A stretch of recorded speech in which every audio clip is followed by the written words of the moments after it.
Hey guys, welcome to another exciting episode of Submission Radio. It's the 21st of December, but before you sit down under the Christmas tree and unwrap your presents or, do the whole Hanukkah thing or whatever holiday you guys celebrate, it's time for Submission Radio. We have a big show for you guys. We have our own version of presents to give you, and that's in the form of guest Cass.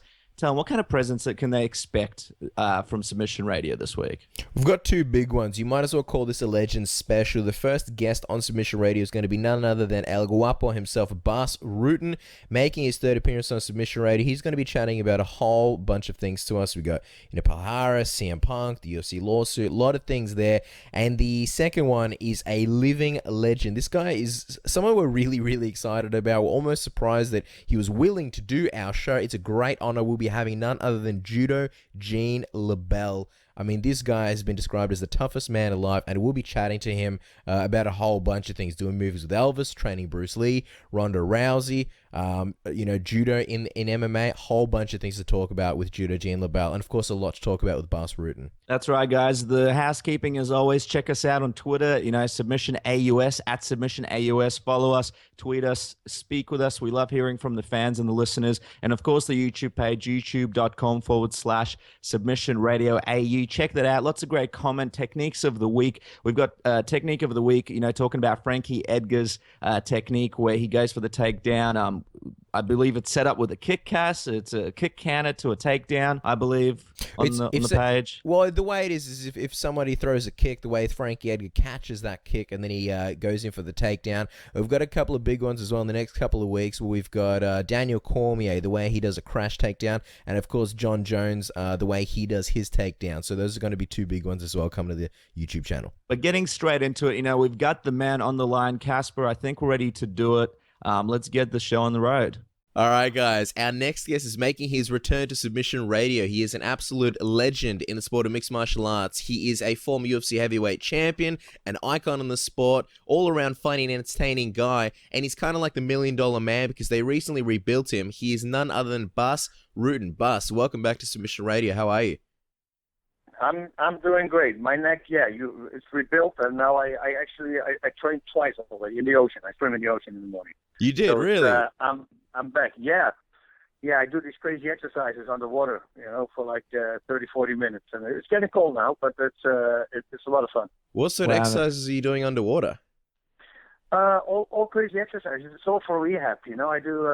You can do biceps, triceps, you can do shoulders, you can do chest, you can do back, you can do pretty much anything underwater. I have resistance tools that I use. I have big fins, so they keep me up the whole time. I try to keep myself out of the water, so it's harder on the legs. And then I just work everything out. This morning I had a scare though, because they were talking about a shark, in California. Yeah. And I'm swimming out, and I'm further out. I turn around, and while I'm turning around, there's like 10 feet away from me, like 3 meters. This fin sticks out, huge fin. Whoa. And I go, shit, but I didn't see it come up, so it went down. And now I think, oh God, the shark is going to go in attack, right? So I start swimming backwards, like really fast. But then I saw him popping up again. It was a dolphin. But because I didn't see him come up and go down, I only saw when I flipped around, there was the fin right in front of me, and it was huge. I mean, it had to be a really big one. But man, that was for a moment my heart was okay. Here we go. Holy crap! Were you preparing a liver punch? You know what I do is I swim backwards and keep my head under water. So I'm going underwater and I swim very hard backwards, so I can see at least if it comes at me. And they tell you have to hit it in the nose. So it's either I'm going to kick it really hard because I can see it coming when I'm going back, or I'm going to hit it in the nose. I mean, if I even can do it. I mean, it's better to try, I guess. Yeah. than to just get a bite. So, it freaks you out. It was for a moment there. They needed a man like you in the movie Jaws, Bas. I think a lot of more people would have survived. Now, for the people listening at home in Australia and around the world who don't really know your history of injuries, tell us what was going on with your body. Why did you need the surgery, and what kind of injuries and issues did you have before the surgery that you corrected with it? This is my third neck surgery, and what happened was I did something really stupid in a TV show. A friend of mine was the lead actor in a TV show was Lights Out on FX. That was here a big show, it's a boxing show. He's a heavyweight boxer. And anyway, he had an underground fight, and he asked if I wanted to do it against him, like in this underground fighting thing. And he was a boxer, but I was an MMA guy, so it was going to be no rules. But the script said that he was going to beat me up, and he said, "Listen, here's freaking Bas Rutten. I can't simply beat him up. We got to come up with something." I said, "Don't worry about it. What about this? I jump on your neck, I forget to put the hooks in, I slide off, and then I spike myself, and that will make me dizzy, and then you hit me in the throat or something, and then you just knock me out." Wow. And he goes, "You sure you want to do this?" I said, "Sure, yeah, it's okay." I said, "But I'm just going to do it twice." I said, "Because needless to say, it's not a really smart thing to do, land on the top of your head, But that was it. I realized like a week later that I couldn't lift my carry-on luggage. And I go, "Oh my God!" So I tried my other hand, and I could lift it with my other hand. I go, "Okay, that's a good thing, At least it's not my whole body." But then my arm, man, it went like it started shrinking, atrophy. And then I couldn't lift the milk out of the fridge. I mean, it started getting crazy. So I went in for a surgery or for an X-ray, that MRI, and that the holes around the whole throat, they were catching my nerves. So my nerves didn't work and didn't send any signals out to the muscles. And then you get a similar. Somebody breaks his back, they can't walk anymore. Well, it's the same deal here. Only mine wasn't broken. They were just working very, very low because they were caught. Yeah. So they went in from the back and they opened the holes around the nerves and they put me back. And that was good for about half a year. I didn't get much stronger, like a little bit stronger, but I mean, then it went bad again. So I go, "Oh my God, I think it's better for me to do a fusion." So I did a front, and they fused 3 discs together, and that started helping. But then also, nothing really started. It didn't go really better. I started with 5 pounds and I ended with 15 pounds, doing that like 8 times. So and my left hand I do like 50 pounds, 30 repetitions. So it's like really, really annoying, if you don't get strong. And this is going on for like 4 years. So now I went to a doctor, and he's a really good doctor here that is very close to me. One of the honor doctors, there's only 1% of them is an honor doctor. And he said, "You know what? Let's go in from the front, from the back. We'll fuse everything from the back, and then we turn you on your belly, or the other way around, I don't know. And then we go in from the front, and we're going to do the whole same thing there as well." And that's what they did. They cleaned everything up, and then they did another disc. So it's a 4-disc fusion now. They have a front fusion, and then in the back have a fusion as well. So now it cannot get smaller anymore because everything is fused. It's impossible to close that hole again, or a bone has to start growing like it did in the past. So hopefully that's not going to happen. Wow, so 3 surgeries. You're like the $1 trillion man, and you sound well, so it's good that it, went well. We saw on your Facebook page that you were nice enough to let everybody know exactly what was going on. I'm just wondering, a guy like yourself who's, been through so many things like fights, do you ever get scared at all before a surgery like this? It's I'm really into if it's your time, it's your time. What I did is I knew 3 weeks ahead I was going to have the surgery. I was already training in the ocean every day, and I just stepped it up, and I started actually adding striking with it. So my stamina will get more up. But then I realized I was actually in a really good shape. I blew through my workouts, the audio workouts that I had, and I go, "Wow, this is crazy! I didn't know that swimming gave you so much stamina." It was great for my muscles, but also endurance. I had a great endurance. So I went in healthy. Clean, lift clean, watching out what you eat, all that kind of stuff. So, no, I wasn't that afraid of it. If it happens, it happens. There's nothing you can do about it. Now, Bas, it's obviously great news that you're going through the rehab, and martial arts and coaching is such a part of your life. Just wondering, now that you've had the surgery, are you looking to get back to training a lot more? Obviously, there's a lot of cool training techniques and things that you've actually created yourself. What kind of training schedule are you looking to have once the rehab is complete and hopefully everything's back to normal? I don't know yet. I think I'm going to stay with 5 days a week I swim. I go early to the ocean and I do that. And then 3 days a week, it's probably going to be stamina in the afternoon, Thai boxing, kickboxing, the audio workouts that I have, the Bas Rutten MMA workout. I got new ones now, and they're really crazy. So I really like to work out. I put ankle weights on, 10-pound ankle weights, do only knees, so you train your core really hard as well. And maybe 2 times a week I'll do some weights with a crazy guy we have in our gym. His name is Cameron, and he's this guy who works, with really weird stuff. Lets you do crazy kettlebell exercises for balance and everything, and it's all core and it's all body, and it feels really good. So hopefully I can work out like 8 times a week or 10 times a week, But these are short workouts. Like in the morning, I work out 40 minutes max. It's a hard workout, but it's a short workout. In the afternoon, if I do weights, well, that would be, what is that? That would be an hour. And if I do the kickboxing, well, I have now 10 rounds of 5 minutes, which, no. This is what this is. This 10 rounds of 3 minutes. So it's 40 minutes plus a 10, 50 minutes. So it's not that bad. But I'm really looking forward to that. Those are standard workouts. Like, I don't know too many people that work out for longer than an hour, but if you're doing that 8 times a week, that's pretty good. Another thing I wanted to ask you about, Bas, we've been hearing a lot about this O2 trainer. We've been seeing people tweeting about it and mentioning it. What exactly is the O2 trainer? What does it do? It's strengthening your lungs and your whole respiratory system. Actually, your inspiratory system. So your breathing, your inhale muscles. To breathe. I came up with the idea when I was a kid. I was a severe asthma patient. And I realized that after an asthma attack of a week, so I was a week in bed, not able to eat, I couldn't get out of bed. I have to do everything in bed because I couldn't breathe. It was like really bad, so I couldn't even walk. And every time when I would resume my track and field, I would break my running times. And it blew me away every time I was after an asthma attack. And then, so I started thinking, why can that be? Is it the drugs they gave me, the cortisones, or no, that cannot be it because it would still be in my system. Also, so then I realized when I saw a drawing of a pair of lungs at the doctor's office, I realized that when you have a lung infection, it's in the lung pipe. It's not in the lungs. It's in the lung pipe. The big lung pipe is infected. So it's really hard for your lungs and your respiratory system to pull the air through that little tiny hole. And that was it. That gave me the light bulb went on. And I go, oh, of course.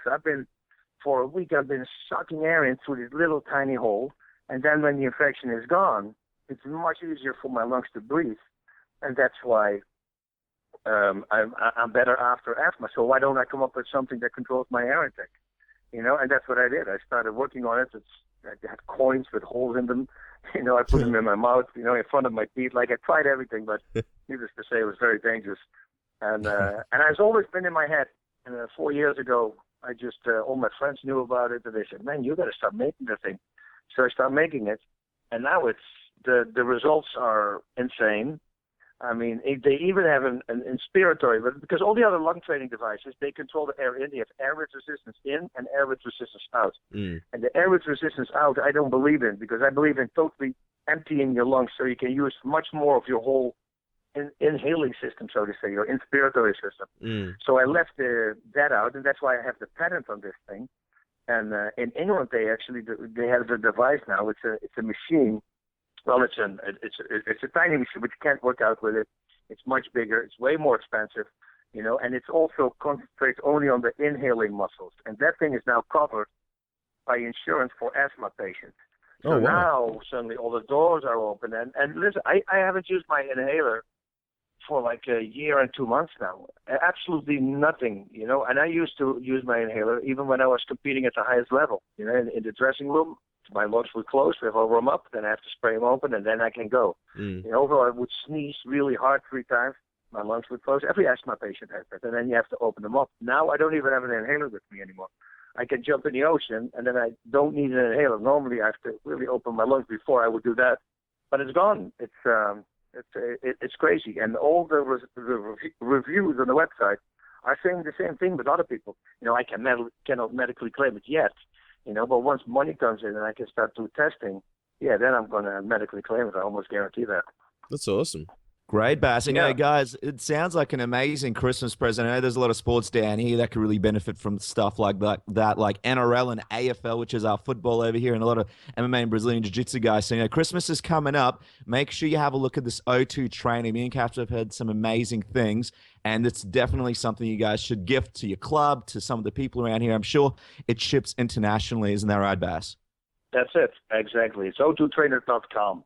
Just put .com. Well, otherwise, just Google it. People sometimes go, what's the website? I say, just Google. Yeah. O2 Trainer, boom, there it is. Google is the answer to everything. Now let's get into it. Let's talk about World Series of Fighting. Usman Palhares, he went get another very dominant finish via leg lock this time against John Fitch. Now, before we talk about your thoughts, on the champ, give us your thoughts on the finish. A lot of people are saying he held onto the leg lock too long. Personally, me and Casper watched it. We think it was pretty kosher. We think it was pretty fine. What did you think? Did you think that it was another case of Usman holding on to a leg lock for too long, or do you think it was pretty down the line this time? Yeah, it was good. I would have noticed that. I didn't rewatch it, but I would have noticed it.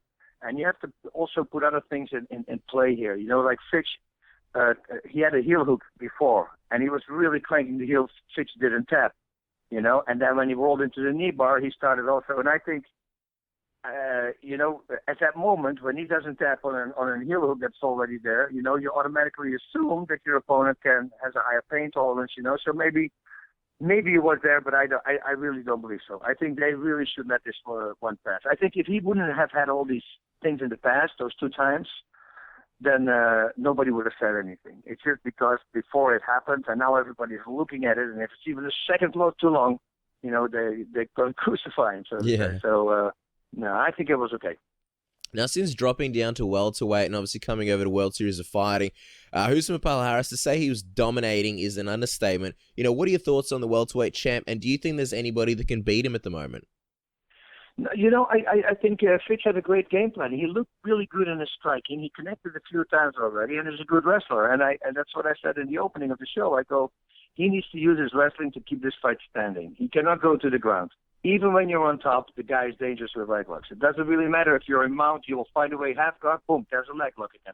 So he's constantly attacking. Clinching, don't clinch with the guy. He will fall, he will pull you in the guard, and then he goes for leg locks again. So just stay away. But that he got taken down, and once it went to the ground, and it was early in the fight, nobody's sweating yet, it's harder to escape. It's hard. How do I say this? It is not that hard to stop leg locks if you know what you're doing. It really is not. You really have to just focus on opening your hips the whole time. Don't let them lock you up your hips. It's like with an armbar, I always say. If they armbar you, and they need to catch the head in order to pull it up, pretty much. If it's a good one, then a good guy can probably go into something else, and you see something like with Miesha Tate and Ronda Rousey, and she pulls it off at the end, even without catching the head, I believe it was. But if you look at Alan Belcher, for instance, when he fought Usman Palhares, that's what he did. Every time he just kept the feet off the hips. Every time, peel them off. And he was defending those leg locks with ease. Just watch that fight and see how easy he stays away from the leg locks. And that's the trick. You got to stay calm. Don't freak out. There's certain ways you have to hold your toes. If I'm sitting right in front of him and he wants to put, let's say, on my left leg a heel hook, then what I should do is stretch my left leg and point my toes to the left. This way, I'm not going to give my heel to him. Those little things, those little tricks that you can do while he's working on it. You peel the legs off again from your hips, and then you get out. So I tell everybody, I say, watch the fight with Alan Belcher. See how, with ease, pretty much, he stops those leg locks. And that's what people need to do. They really need to go for that. But don't watch out, because, still Palhares, he's good everywhere. So you think, oh, now I'm free and I'm going to get armbarred or rear naked choke. So he's a really strong guy, really good on the ground. Just watch out and defend the correct way. And in terms of John Fitch, he hasn't been nearly as dominant as when he was in the UFC. That when he was there, he was for a long time considered the number 2 behind George St. Pierre. And recently he's been finished, which didn't used to happen. He got finished by Berkman and now Palhares. Do you think that Fitch is slowing down in his career, or do you think it's just the competition he was facing? Everybody has his ups and downs, I think. I think what happened with Fitch, though, is that he got better in his striking. When he fought Dennis Holman, I thought his striking looked really good until he started taking it to the ground. And later I asked him, I said, why would you take him to the ground? He said, look at my eye. And I looked at his eye. His eye was all swollen up. He got stabbed in the eye with a finger. He said, I saw 3 of these guys. That's why I took it down. I said, his striking looked great.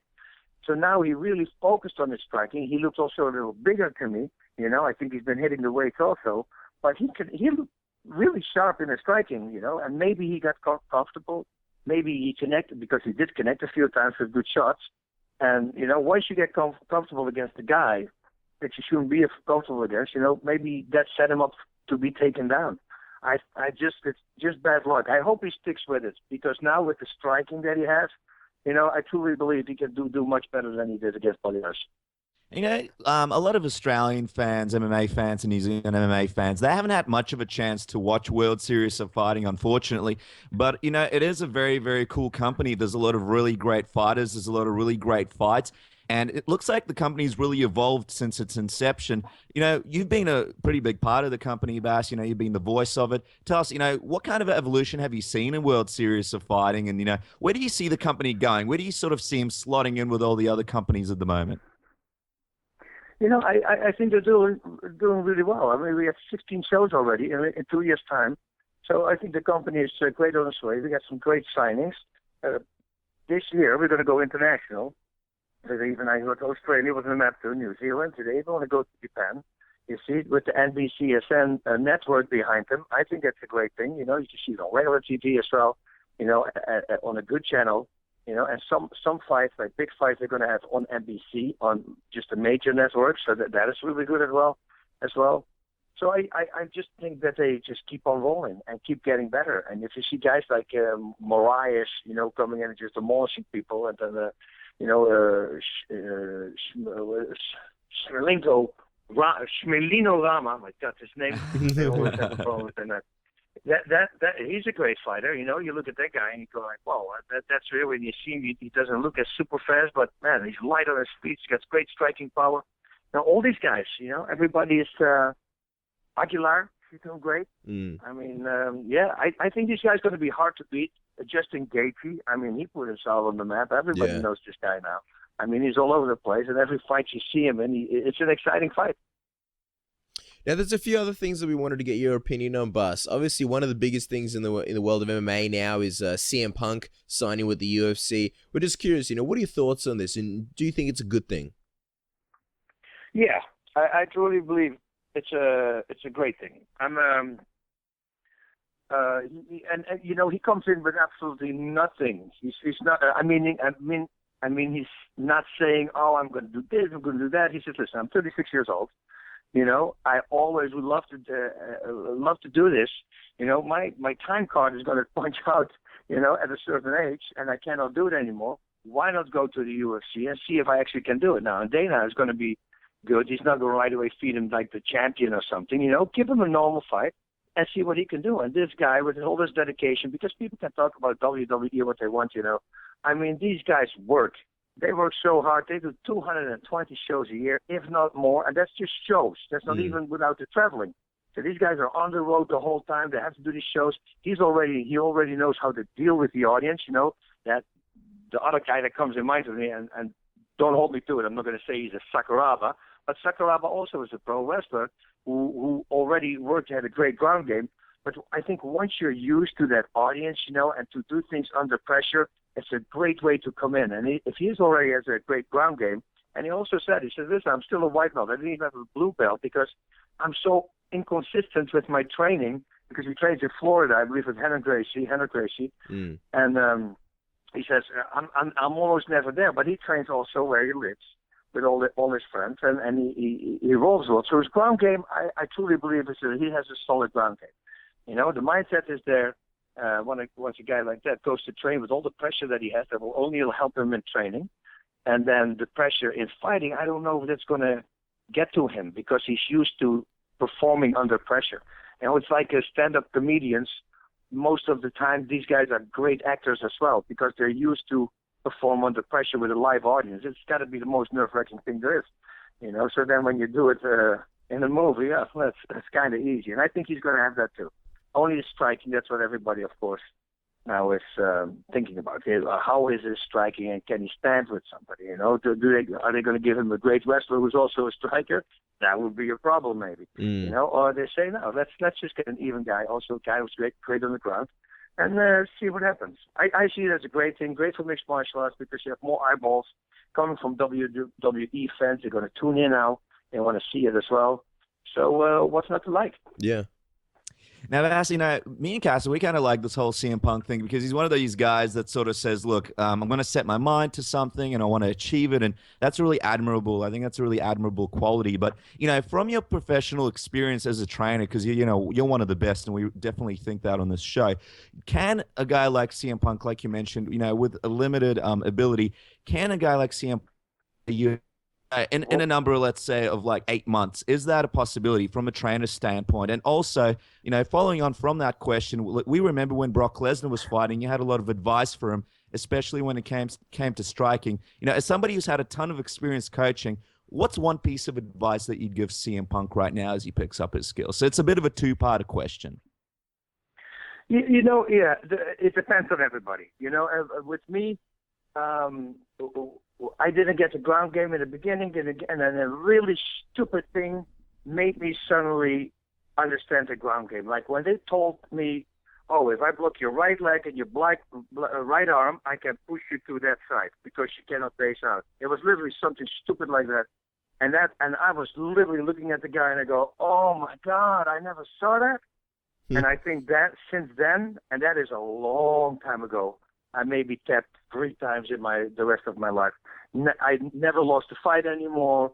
It like everything came together from that stupid little thing. So sometimes that happens with striking as well, And he should go just basic striking, cross hook, cross, inside, outside, low kicks maybe after punching, not just kicking. Always set it up, I say, and a clinch. Make sure you have a great clinch.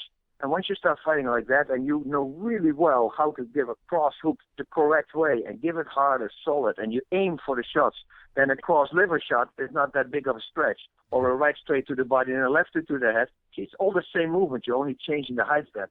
So from a simple cross hook cross or a cross hook, you can make 8 combinations, And if you do that and keep it basic, he's not going to be taken down probably because it's basic stuff. After your short combination that you might have to defend a takedown. So that's possible. It's possible. The trick is though to do with a love, to go spar with good guys, and I really hope he finds a great camp. I already said, if you want to jump in my classes sometime, to give him the basic stuff and to see, and work on that. Please be my guest because I would love to do a thing like that. Same as we did with Kimbo Slice in the beginning also, But really, if I have to give him some advice, I say go to Holland. Forget America right now. Go to Holland. Go to a gym like a Meng Ho gym. Really great strikers there, and start training with those guys. These guys are so good that they won't beat you up in training because if you have a guy a little bit less technical, they will hit you by accident, they'll knock you out by accident, they hurt you by accident. Guys like that in Holland, it's what they do. It's one of the main sports in Holland, kickboxing, Thai boxing. So if you go there and then just every day you train on your striking, and don't worry, they have great grapplers there as well. And then, but 3 times a week or 4 times a week you grapple, and then 8 times a week you do solely striking. That's what I would suggest for him, and then do it for 4 months in a row or something. Then you're going to come back and then you make big steps. But going to a gym and say, oh, yeah, I had some guys who were world champion already. I say, oh, yeah, I want you to teach me some striking. Just hold up the focus mitt for me. Mm-hmm. I said, well, you can pay somebody for that. I'm not going to do that. That's the dumbest thing that you can tell me. You don't know how to strike. I'd rather teach you how to strike. If you hit the focus mitt with no technique, what is that going to do in a fight? They think they're there, and they think if I do it 3 times a week, no, double it up. It's what I did with ground fighting. I lost my last fight by ground fighting, and then I said, okay, 2-3 times a day, 7 days a week, we're going to do ground now. And it changed my life. Like I said, I never lost anymore, but I just flipped it. You have to flip it. If you already have a solid ground game, start striking, and do it a lot. Absolutely. And I feel like after the way you sold Holland just now, Bas, everyone's going to go out there and buy plane tickets to Holland or at least Amsterdam. Well, look at Heath Herring. Heath Herring was a wrestler. He was fighting in Colorado at the Bosford Invitational. He won his fight. He was a wrestler, but he looked really horrible on his feet. And he told me, he said, well, what would you do if you were in my shoes? I said, you want to have a career? Yeah. I said, move to Holland. Go to Holland and train there with the best strikers on the planet. And he took my advice to the heart. He went to Holland. He lived there for a year and a half. And then his whole reign in Pride came, Pride Fighting Championship. Yeah. Started knocking people out. I mean, it changed his life. He even speaks Dutch. This guy speaks such great Dutch. Heath Herring. Yeah. I was like, whoa, there's almost no accent. It's the most amazing thing because Dutch is a hard language to learn. And but he just did it, and it changed him completely as a fighter.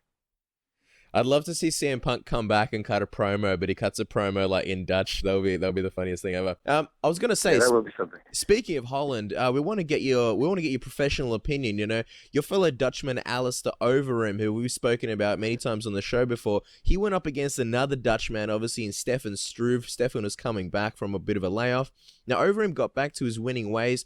In your opinion as an analyst, do you think that Overeem's made enough changes in his style to continue his success and possibly fight for the belt soon?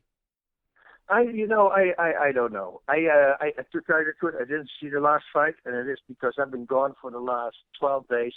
I've been traveling. I was in Florida. I came one day home. I had to shoot 2 TV shows. The next day to Sacramento. The next day to New York.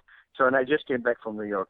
I'm getting all my stuff now together, and I thank God I have Fight Pass for UFC, so I can probably watch it on that.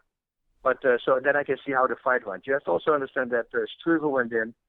I don't think he went in 100% confident just because of what he had in the past. He had the heart problem, and then the last fight, in the dressing room, suddenly he started hyperventilating and something was wrong there. And I think that also creeps in a fighter's mind. Maybe he was really insecure going in as well. And but still, Overeem looked better in the fight before that also. Doesn't focus, thank God, anymore on all the power strikes. He needs to go back to his roots. What they taught him in Holland, I always say, just single shots. But because everything he throws is hard, he's got so much power. If he throws the left hand, keep the right hand up. If he throws the right hand, keep the left hand up. As soon as he starts making combinations, he sets himself open, and that's when he gets hit. That's how he got knocked out a few times now. And when a guy like that, with striking skills like that, comes to America, and I'm not saying anything bad about the American striking skills, but there's not many heavyweights who are really good at striking. So if he comes here and he trains with guys who are below him, I don't think you'll learn a lot from it. Yeah, then you can start giving combinations because everybody's just scared of you. Like in Holland, he needed to be scared as well because these guys, you make a mistake, they're going to knock you down. And these guys go pretty hard. Once they start hard, well, then everybody goes hard. Listen, he's got all the qualities to do it. It's just his mind. Can he keep it together? Can he keep doing it without PEDs, because that pretty much, that really launched his career also. And then suddenly being without it, I think it's a big change for him. But he looked much better in his last 2 fights, yeah. Now, Bas, I just want to change gears for a second and change topics for a moment. Some other big news that's come out is obviously a big UFC lawsuit that some ex-fighters, have put in place. You're someone who's fought all over the world. I'm just, wondering, what's your opinion on that? And also, paying MMA, it's evolved so much, obviously, since you fought. Do you think MMA fighters are getting paid enough? And do you think these guys have any kind of point, these guys that are doing this lawsuit against the UFC? Well, it's hard. I don't know the depths of this whole lawsuit, and I didn't go into it yet, and I have to go into it because it's because of Inside MMA. I'm probably going to talk about it for the new show in the new year. But everybody always wants more money. The top guys, they get well paid. They have a good manager. They get a cut of the pay-per-view, and then it's up to you. If you can sell a fight, and you're going to have a lot of pay-per-view buys, then you're going to make more money. Sometimes the lightweights are complaining, and they say, yeah, but some lightweights, they simply don't pull in the pay-per-view numbers. If they pull in 200,000 pay-per-view numbers compared to Cormier and Jones, they're going to probably go over 1 million in January because of the whole thing that happened before. You see, those guys are making money, and the other guys just making less. Now, and I'm not going to say you're going to have to attack your opponent at the weigh-ins and all that stuff. But I say that you have to sell the fight. You have to start doing something that people are going to be interested to watch that fight. To say, oh my God, these guys have bad blood, or whatever angle you can find, and hopefully it's a real angle, like John Jones and Cormier, then people will tune in. So it kind of depends on the fighters, and if they don't pull it in, yeah, that's too bad. Then hopefully the money is going to rise, the basic money. But I believe they all have about, I don't know what it is. I think it's about $250,000 basic money, and some maybe at $500,000 like a Jones. I think I never looked into that, but everybody really makes their money with the pay-per-view buys. The fighters get underpaid, of course. I always say that, and I will always say that until everybody starts making really good money, because there's still fighters that, they simply can't live from the money that they make, and then they need to fight at least 4 times a year, which is also not going to happen, So if you only have like 2 fights and you're a beginning fighter, you make 10 and 10 or something, even less. Well, good luck with that. It's $40,000 a year. I don't know if people know what the training costs. Yeah. and getting good people in and paying your management and paying your trainer, boom, that's 20% gone right there. So now it's only $32,000 from $40,000. Oh, well, the taxes are going to come. Okay, you can write some things off. You see, but you can't live on that. So most of the time, that money comes also from sponsors.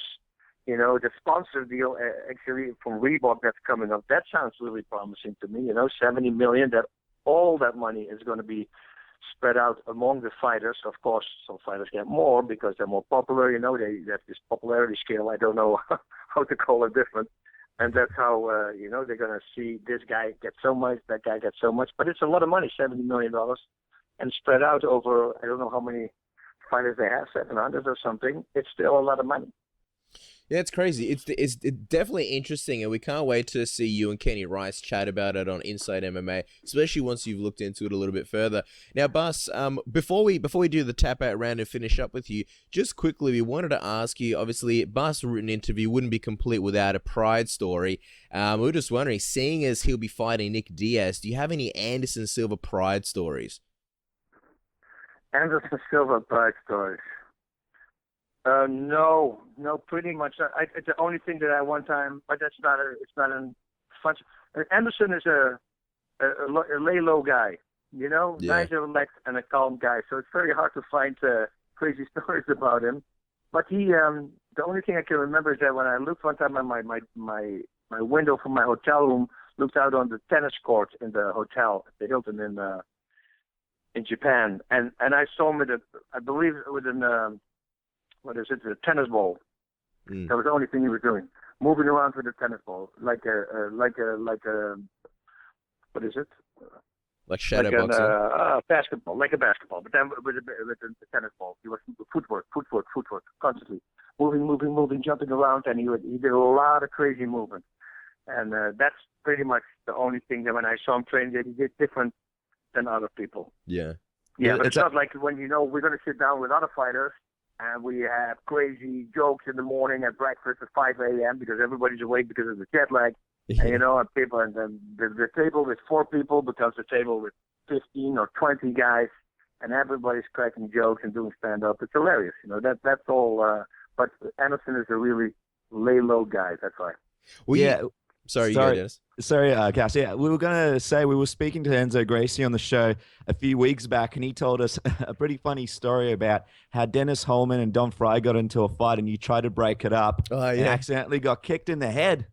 Something like that. Yeah, I thought somebody pushed me. I push him away, and suddenly I fall on the ground. So I get up and say, who pushed me? And Enzo shouted, he said, you got kicked in the head, dude, from the back. I go, really? Yeah, that was crazy. Enzo always said, when a fight breaks out to 2 fighters, I sit back and I want to see the fight. But I knew Don, and Don had a little bit been drinking, and it was for nothing, I mean, the stuff they said, it was the craziest thing. It went from nothing to really crazy in a blink of an eye. He's going to rip his hand up, shit his neck, and then the other one was going to sexually attack the other wife. That's what he said. I'm not going to say who said who, but I mean, it was something like, whoa, where did that come from, And then right away they both got up, and Dennis tried to take him down. He pushed him away, and I jumped in the middle. I said, come on, guys, let's, we're here in a hotel, Otherwise everybody's going to say again, see, these crazy guys, they're just a bunch of cage fighters or criminals, So I tried to slow it down, and then I think that Dennis decided to kick Don Fry in the head, but I was standing in between it apparently, so he kicked me from the back to the side of my head. But I literally, like I said, I thought he pushed me because I lost my balance. I go, somebody pushed me, and then I got back up. But that's when it stopped also. So actually it helped. Yeah. You know, and if Bas Rutten getting kicked in the head helps to prevent a fight, well, so be it. Oh man, Dennis needs to work on his accuracy. He needs to work with Anderson Silva. All right, Bus, we're gonna do the submission rated tap out round. I think you know the drill by now. A whole bunch of fun questions or quick questions, and you answer with the first thing that comes to your mind. You ready? All right. All right, Bus Rutten, New Year's resolution. What have you got? I'm working on myself now. Just I'm focusing. I want to rebuild. I want to be better, stronger, fast, just like the $6 million man. Yeah. You have so many awesome stories, Bass. When are we going to see a Bas Rutten biography come out? When my youngest daughter turns like 20 years old, maybe 18, then I will start thinking about it. Because the stories in there right now that I want to say, but I can't write in there because otherwise my daughters are going to say, but you did it, Daddy, so why can't I do it? Yeah. That makes sense. Now, give us your favorite guest from 2014 on Inside MMA. Oh, man, that's always hard. You know, Renzo Gracie popped up last time. He's a really close friend of mine. He came the day before he was fighting Sakuraba. Yeah. And the day before, I mean, what other guy does that? Goes to the studio and then sits with us for like an hour and a half. So I thought that was pretty amazing. But we have had really good guests last year. Very hard to pick one. Yeah, he's definitely an awesome guy to interview. Now, this one I'm going to preface with the fact that my most memorable Christmas present was a long time ago when I was young. I was supposed to get a Lego police station, but instead I got a Nintendo 64 set, and that took my life by storm. What was your most memorable Christmas present received, Bass? What's something from your childhood that you remember? It's just blows your mind. You know what a radio controlled car. I remember that I wanted it so bad, and I've been asking for it so many times, and I got it. And my parents said I played with it for like a week, and that was it. I realized, it doesn't do anything more. Oh, okay, whatever. So, but it's still in my memory. Awesome. Now, Bus, real or plastic Christmas tree in the Rutten household? A real one. What is the best Christmas movie ever? What's the best Christmas movie? You were watching TV when we first gave you a call. What goes on in the Bas Rutten household when Christmas time comes on? What's a good Christmas movie? A Christmas Christmas story, or just a Christmas time, a great Christmas time. It's just doing nothing and being with the kids and having a great meal. You know, that I'll make myself and my wife will cook together. And then just sitting there and telling stories and maybe even play a game. Like I'm playing Monopoly right now with my youngest daughter. And that's kind of fun because I didn't do that for a long time. It's all changed now. Now you do it with credit cards. And you can charge those credit cards with millions of dollars. That's awesome. Now, Bus, you know, you do acting, you do movies. Why haven't we seen Bus Rutten in The Expendables yet? Seems like a no-brainer. Yeah, I don't know. I heard that from Mickey Rourke told me that they wanted me in the number one. The one that Stone Cold had, that part. Yeah. And that didn't happen. And then after that, I never heard anything. So, but it's okay. I worked on the Here Comes the Boom, and I did some other flicks afterwards. Mall Cop 2 is going to come out in April. Oh, awesome. Well, now that you're healthy and you can start doing stunts again, I think there's a good chance they'll call you up. Now, you spoke about, the exciting fights like Daniel Cormier versus John Jones coming up January 3rd. Tell us, what's the fight that you're most excited about in 2015? I mean, there's so many awesome fights set up at the moment. The ones that are set up at the moment. Well, you got to give me a little bit of a thing there. Cormier, of course, Jones. Then I want to see Anderson Silva versus Diaz. I really think that's going to be a great fight. My God, the UFC has so many shows on. What is this weekend coming up, right? Holloway of CJ Dollaway against Machida. That could be a really fun fight. Yep. To watch. So let me see. We got more McGregor versus Seaver. I just want to see McGregor win, man. That's and Seaver, I like Seaver a lot, but Conor McGregor being so outgoing and then backing up what he's doing and have this great talk. I love it the way he talks about Ireland. It's we're not here to what does he say? We're not here to partake. We're here to take over. Yeah. I go, oh man, that's so cool. Gustafsson versus Johnson. I think that's going to be a great fight. Two great strikers. Gustafsson, though, tricked Jones a few times with these crazy takedowns. and Whiteman Belfort. Yeah. I think that that's going to be a crazy fight. All these fights I would almost want to go to because I think it's going to be hard. And Whiteman Belfort actually is the Staples Center here in Los Angeles, so that's right next door where I where we filmed Inside MMA. So I might go to that one. Awesome. We might see the camera shoot over to Bas Rutten. Finally, Bas, last question. We know that you were a chef and you've been known to cook up amazing spread. Tell us, what's on the menu for Bas Rutten's Christmas feast this year? And also, can you mail us some leftovers to Australia? Oh, I don't know. Most of the time, I'll take my time. Now, especially when I'm home for a bit, I'm probably going to make a really good soup, like a really good bouillon that I make with some meat in it and everything in there. But just keep it simple, but a really good one that I'm going to make over 3 days. Boil it down, add stuff, boil it down, all the time. So making a really good one. Then probably something with fish. I always do as an appetizer, so to say. Still, with maybe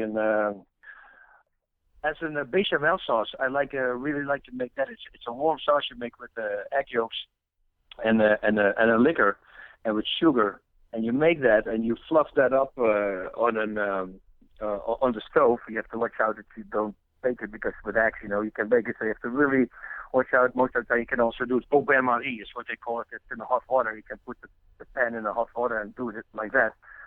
And that goes over like vanilla ice cream. Put a nice warm sauce. It's a really sweet, special kind of sauce that you don't see a lot here. Don't get a lot, but it's really good. And then put it warm sauce over simple vanilla ice cream. I think that will be it. And then wrap it up with a cigar and amaretto, a glass of amaretto. Yeah. That will be really good too. And the other one, what do they make from the grapes? Not wine, because I would know that. But from the pits of grapes, I forget the name. The Italians do that. I forget the name. It's just shooting the blank right now. But it's a really nice liquor for after dinner also. It's good for your digestive system. So it's like probably 1, 2, 3, 4 course meal that I do, and then at the end maybe together with a nice glass of wine, maybe a white wine with the fish and a red wine with the meat, and then at the end we'll probably drink an amaretto or a port, and then smoke a cigar, sitting outside, put the heating lamp on because it's colder here now, and I watch TV with the cigar. That will be the perfect evening. I think we just helped you plan your Christmas, and by help I mean we asked you the question, and now you know what you're gonna do. So it sounds like you're gonna. That's exactly right. That's exactly right. Yeah, you've got the visualization now. So it sounds like you're gonna end 2014 in a really good way. Bas, once again, it's always a pleasure to have you on the show. We definitely hope that you're feeling good, feeling healthy, and I'll definitely chat to you soon. And of course, guys, don't forget to follow Bas on Twitter. I believe his Twitter handle is Bas Rutten. Is that correct?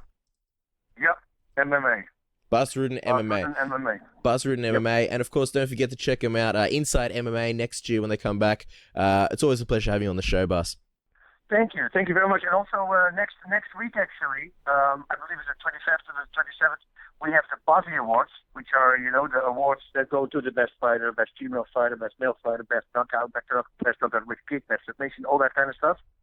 That's a fun show. We recorded that. And then the New Year's show, everything that happened over the last year, we have that, I believe, on the 2nd of January. Oh, sick. On Inside MMA. So will we be there? We will be there, but just with the BOSSy Awards show and the Best of the Year show. Awesome. Well, we love compilations and we love best of, so definitely check that out, guys. Once again, Bas, thanks so much for coming on the show, and we look forward to speaking to you soon. Sounds good. Godspeed. Party on. Happy holidays, everybody. Here's Wanderlei Silva, the ex-murderer, and you listen to me on Submission Radio. Our next guest is an absolute legend in MMA, judo, grappling, stunt work, and martial arts in general. He has taught and worked with such names as Bruce Lee, Chuck Norris, Rowdy Roddy Piper, to just name a few. Ladies and gentlemen, the godfather of MMA, Judo, Gene LeBell, is on Submission Radio. Judo, Gene, it is a pleasure to welcome you to the show. Well, I appreciate that, Casper. You gave me a heck of a introduction there. Boy, my head will be too big to get in the door. I actually didn't even do a thing. That was Dennis with the introduction, so we'll give Dennis all the credit for that one. Well, he's good too, but he's not pretty like you and I, though. It's like you've known me all my life, Gene. Now, Why not? for the fans listening who may not know, how your amazing story begins, let's go right into it. How did you first get involved with grappling? What motivated you to go to Japan as a young man to learn judo and other martial arts? Because from what we heard back then, white people weren't being taught judo in Japan. Well, years ago when I was a kid, and I'm in my 80s now, everybody used to do their own art. Japan was known for judo and Japanese jiu-jitsu. France was known for kicking, Savant. fight, and England for boxing. United States did boxing and wrestling, and of course in Greece they did a lot of Greco-Roman and freestyle. Greco-Romans from the waist up, and freestyles waist up, and you can grab a leg, singles or doubles. Mm-mm. So what was it about grappling that made you want to get into it? Why judo? Well, I started off at 7 into working out with wrestling. My mother was a single mother, and she wanted to get rid of me during the day because she didn't have time. So she sent me down to the LA Athletic Club in Los Angeles, California, where a lot of the Olympic people would train for swimming and boxing and wrestling. So I worked out with, and I was just a kid, all the wrestlers were pro wrestlers, and not the kind of pro wrestlers you might see today. They were more or less what you would translate into MMA fighters. Yeah. Anything goes. Like in France, we say kicking savate. Well, they'd kick and they'd do the Muay Thai kicks, but they just call it grappling, and a combination of everything. And what they called jiu-jitsu was more or less striking, like you do in karate. And but in 1882, a fellow named Jigoro Kano in Japan took the best features of jiu-jitsu and made it a sport called judo that you could do competition. They didn't want anybody really hurt, maimed, or whatever. And so it's been a popular sport. They have world championships. They have internationals. And it's in the Olympic venue, judo. And it's very popular with transportation.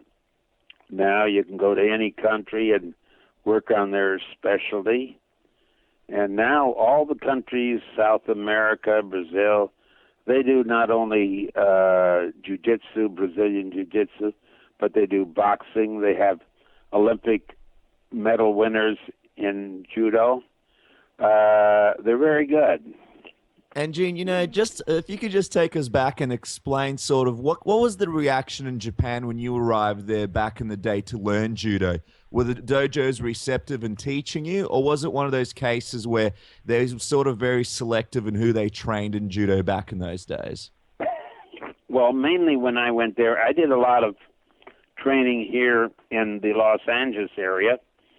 I had people that were from Japan after before World War One, and after World War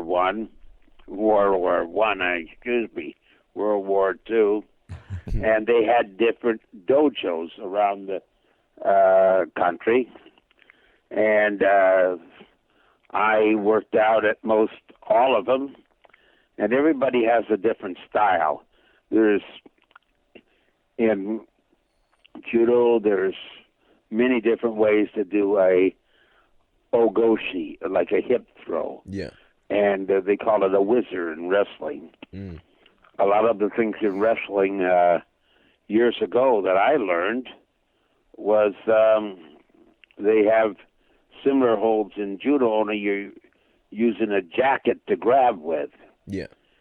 And so they have different names. It doesn't matter what the name is, Casper. It's can you do it or can't you do it? Well, that's exactly right. It's whatever works. You know, Gene, you also train at the Main Street Boxing Gym, which is an iconic place where fighters such as Sugar Ray Robinson fought. You know, what was it like training there? And tell us about your sparring session with Ray. Well, you know, they say it was like a big deal. It's not a big deal. I went there for years and years to learn how to box. And with Sugar Ray, he came in one day because he fought for my family at a boxing auditorium called the Olympic Auditorium. And he fought quite a few times there. Great fighter, probably one of the best of all times. And he came in and the gym upstairs, and his farm partner wasn't there. So they said, well, who wants to work out with the Sugar Man? That's what they used to call him, the Sugar Man. He come up with a convertible pink Cadillac with his initials on it. So, you know, I was very young. I says, heck, I'll work out with him. And because I was dumb as a rock then, and I'm not much smarter now. So no, everybody else, they turned their back. They didn't want to get pounded around. I only worked out with him for a round, and he hit me about 300 times. And he said, well, throw a punch. I says, Sugar Man, I am throwing punches. Stay still. He just moved, bob, and weave, and, you know, I missed him, you know. So then we went out and did medicine ball, which is sit-ups, tossing the ball to each other, and that I could do a lot better than I could box. Yeah. And so he showed me just a couple of times. He told me how to hit a speed bag and a heavy bag, and the exercises he'd do, like jumping rope. A very, very nice gentleman. And he was one of the many world champions that I had the good fortune to work out with there. Wow, what Howie Steinler used to run the place, and I was going there since I was a teenager, and he used to let me in free. Everybody else had to pay 25 cents. At that time, who had any money? Not me. Yeah. So I learned a lot, had great boxing teachers, and to me, in the martial arts, my pro wrestling coaches, a guy named Lou Thez, another one named Carl Gotch, another one named Vic Christie, they all said, you got to do everything. You got to do Kempo, Shotokan, Taekwondo, Greco-Roman, freestyle wrestling, boxing. And because if you're a wrestler and you go against a boxer, you have to know his weakness, which is tackle him below the waist. If you're a boxer and you're going against a wrestler, make sure he doesn't get you on the ground. Just throw hooks, jabs, uppercuts, and see what you can do to nail him. But if you have an all-around thing, which you have to do, the MMA fighters now, they do it all. You know, speaking of fighting, you had a first ever televised MMA fight when you took on Milo Savage in a special challenge, judo versus boxing match. Now, this is a very, very interesting story. Could you tell the listeners, how did that fight come together? And also, what was the experience like? Because from what we've studied about it, it was predominantly a boxing crowd at the event, and they didn't give judo much of the respect that it really deserved. Well, the reason for that is simple. What you don't know, you don't like. Okay? A man named Jim Beck wrote an article in the magazine. It was a very classy magazine called Rogue Magazine. He called it Judo and Karate Bums. And he was a boxer. And in the Navy, he went against all these judo guys and the karate guys, and he knocked them out. Well, the judo and the karate guys, the karate then was doing katas or forms. Yeah. I don't do any forms. It's, if it don't work, it's not in my repertoire. Okay? A fellow named Ed Parker, who did Kempo Karate, he says, he came over to my dojo and he says, hey, here's a guy that offers $1,000 to any man he can't beat, You get $1,000 if you beat this guy. And he says, well, why not you? Because he was very good at what he does. He said, we had a meeting with 200 Kempo black belts, and they all said, well, why don't you get Gene LeBell? Because he's the most sadistic bastard in the world, And I call myself good-looking, not sadistic. So I said, well, I'd fight my grandmother for $1,000, although she'd beat me. And so we wrote up contracts to try to get it in Los Angeles and held it at one of the big auditoriums, but they called it a duel then, and you couldn't do it here. So we ended up, 6 or 8 months later, 9 months later, in Salt Lake City, Utah. And there are people that have it on the film on videos, and they sell T-shirts for it. And I'm not trying to pitch anything. Anything that's happened 50 years ago with Muhammad Ali or some great athletes, and that's one of them. But I don't know how I slipped in there because I'm not great. But it was an interesting fight, and what happened is when I went there, they did a switch bait.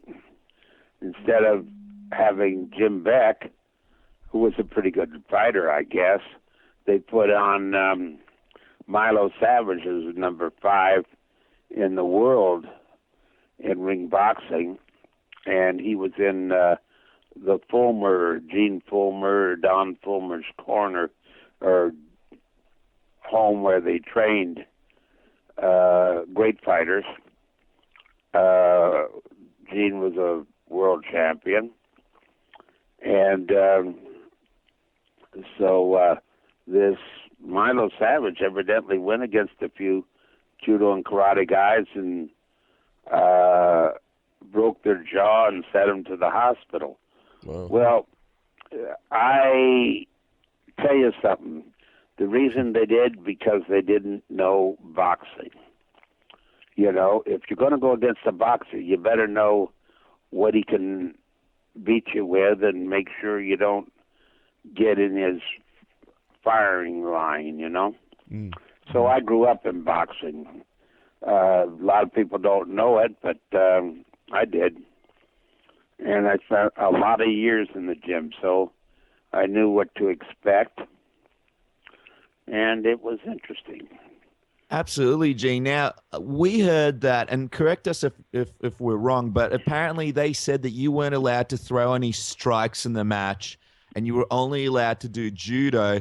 and apparently Milo had Vaseline on his judo top in the fight as well, which they thought would stop you from sort of grabbing onto him. Is that true? Is that actually what happened? Yeah, you see, he had, it wasn't a judo thing. He had a karate gi, very tight, with a lot of Vaseline on it. You couldn't grab the thing. And he had, looked like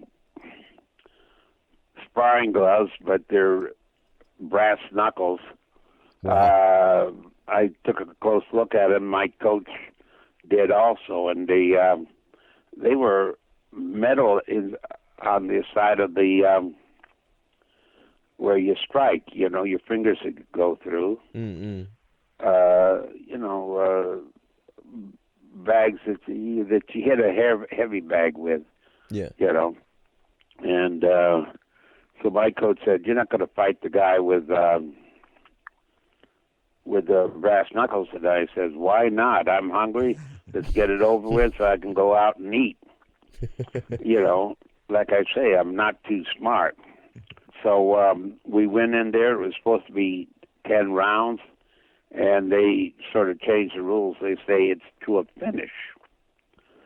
So if it goes 100 rounds, then you go 100 rounds. Well, my condition was really good.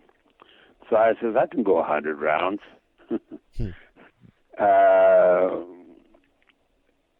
So I made sure that he didn't get a good hit. The only time he hit me is I had a judo suit on with a brand new black belt, and he hit me right in the stomach and broke the belt in half. Whoa. Now, you could do that 100 times and you'd never break a belt. Yeah. You know, but he did, and it fell off in 2 pieces. And anyway, my coach said they did it in rounds, 3-minute rounds. And he said, now stop fooling around, go and stretch him, which means beat him. Mm.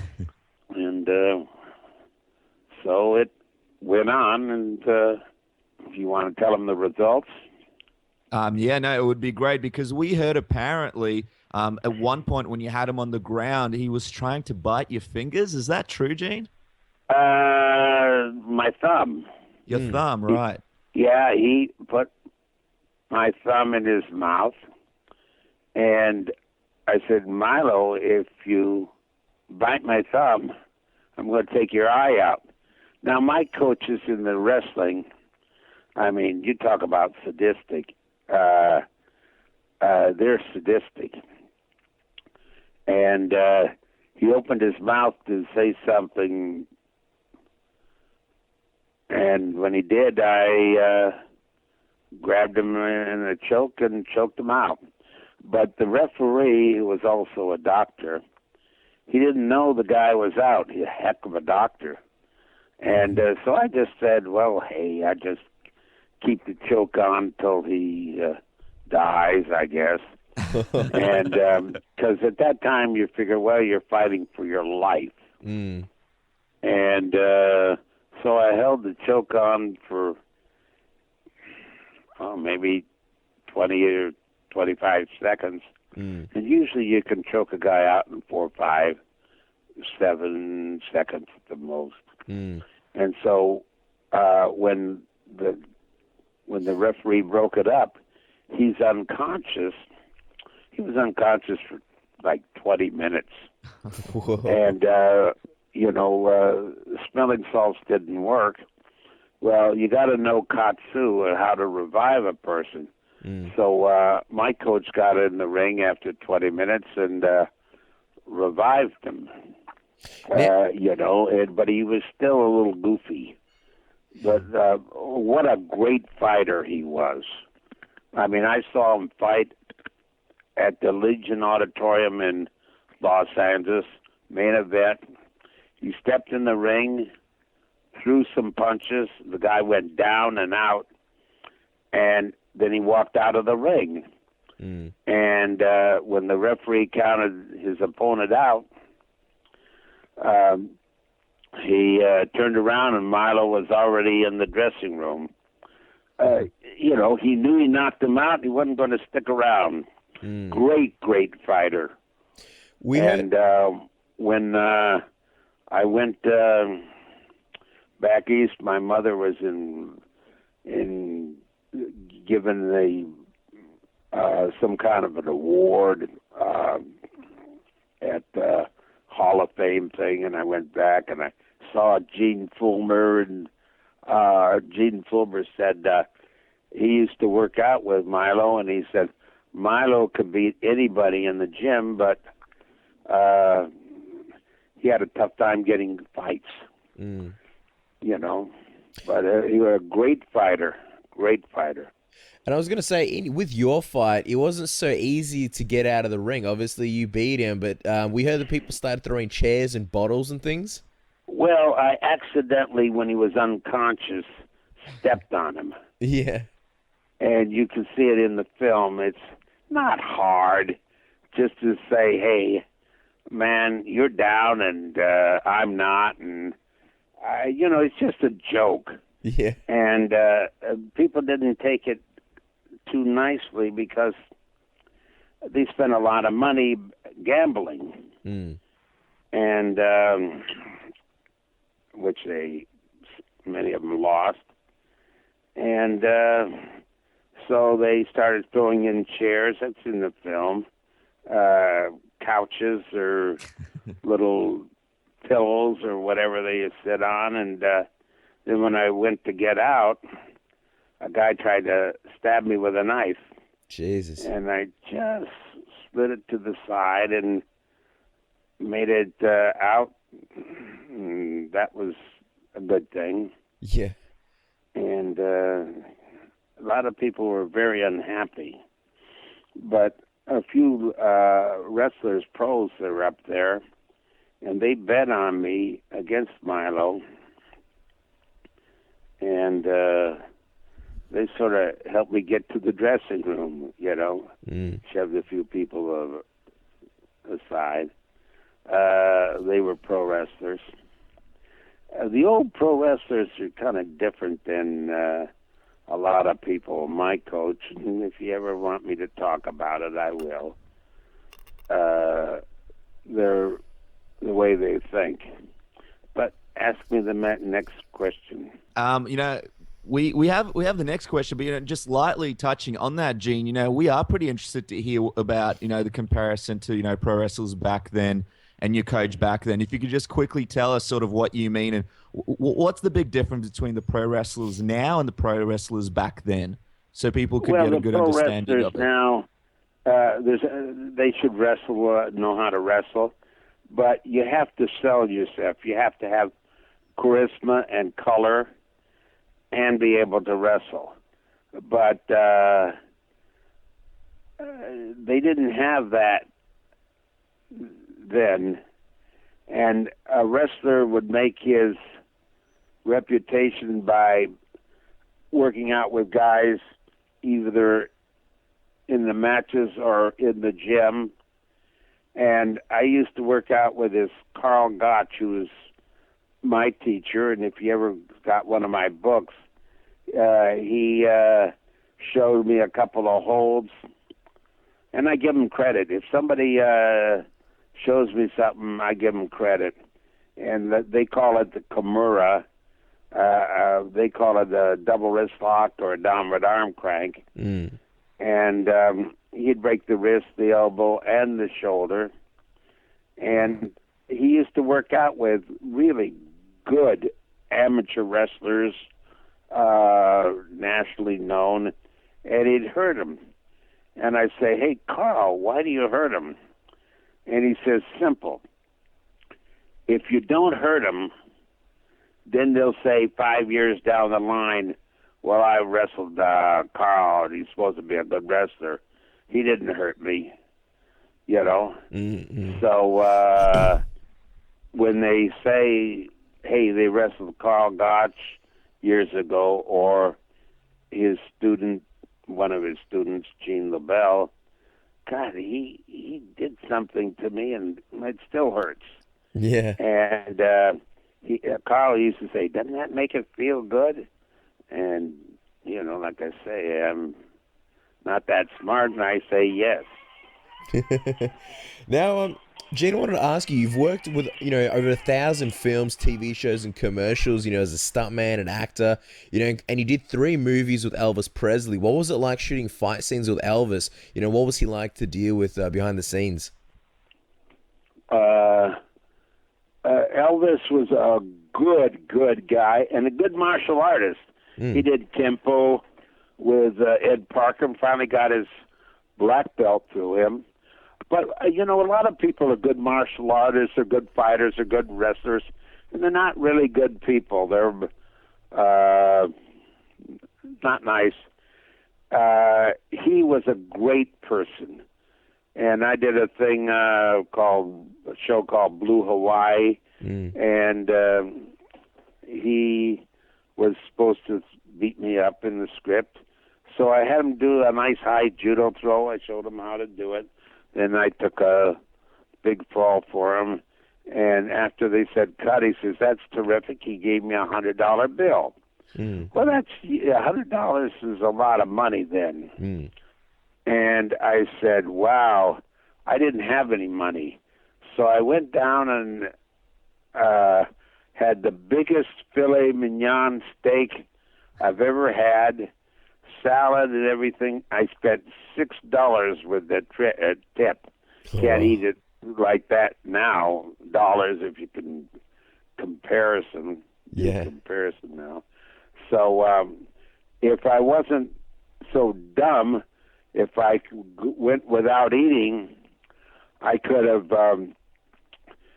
taken that $100 and sold it on eBay for probably $100,000 with his autograph on it. If I asked for his autograph, and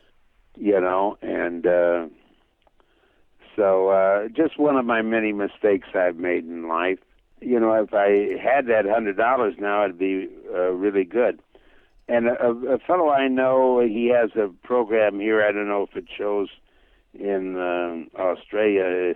His name is Kimball. He has it very late in the night, and he's pretty popular in the States. Jimmy Kimmel. Oh, yeah.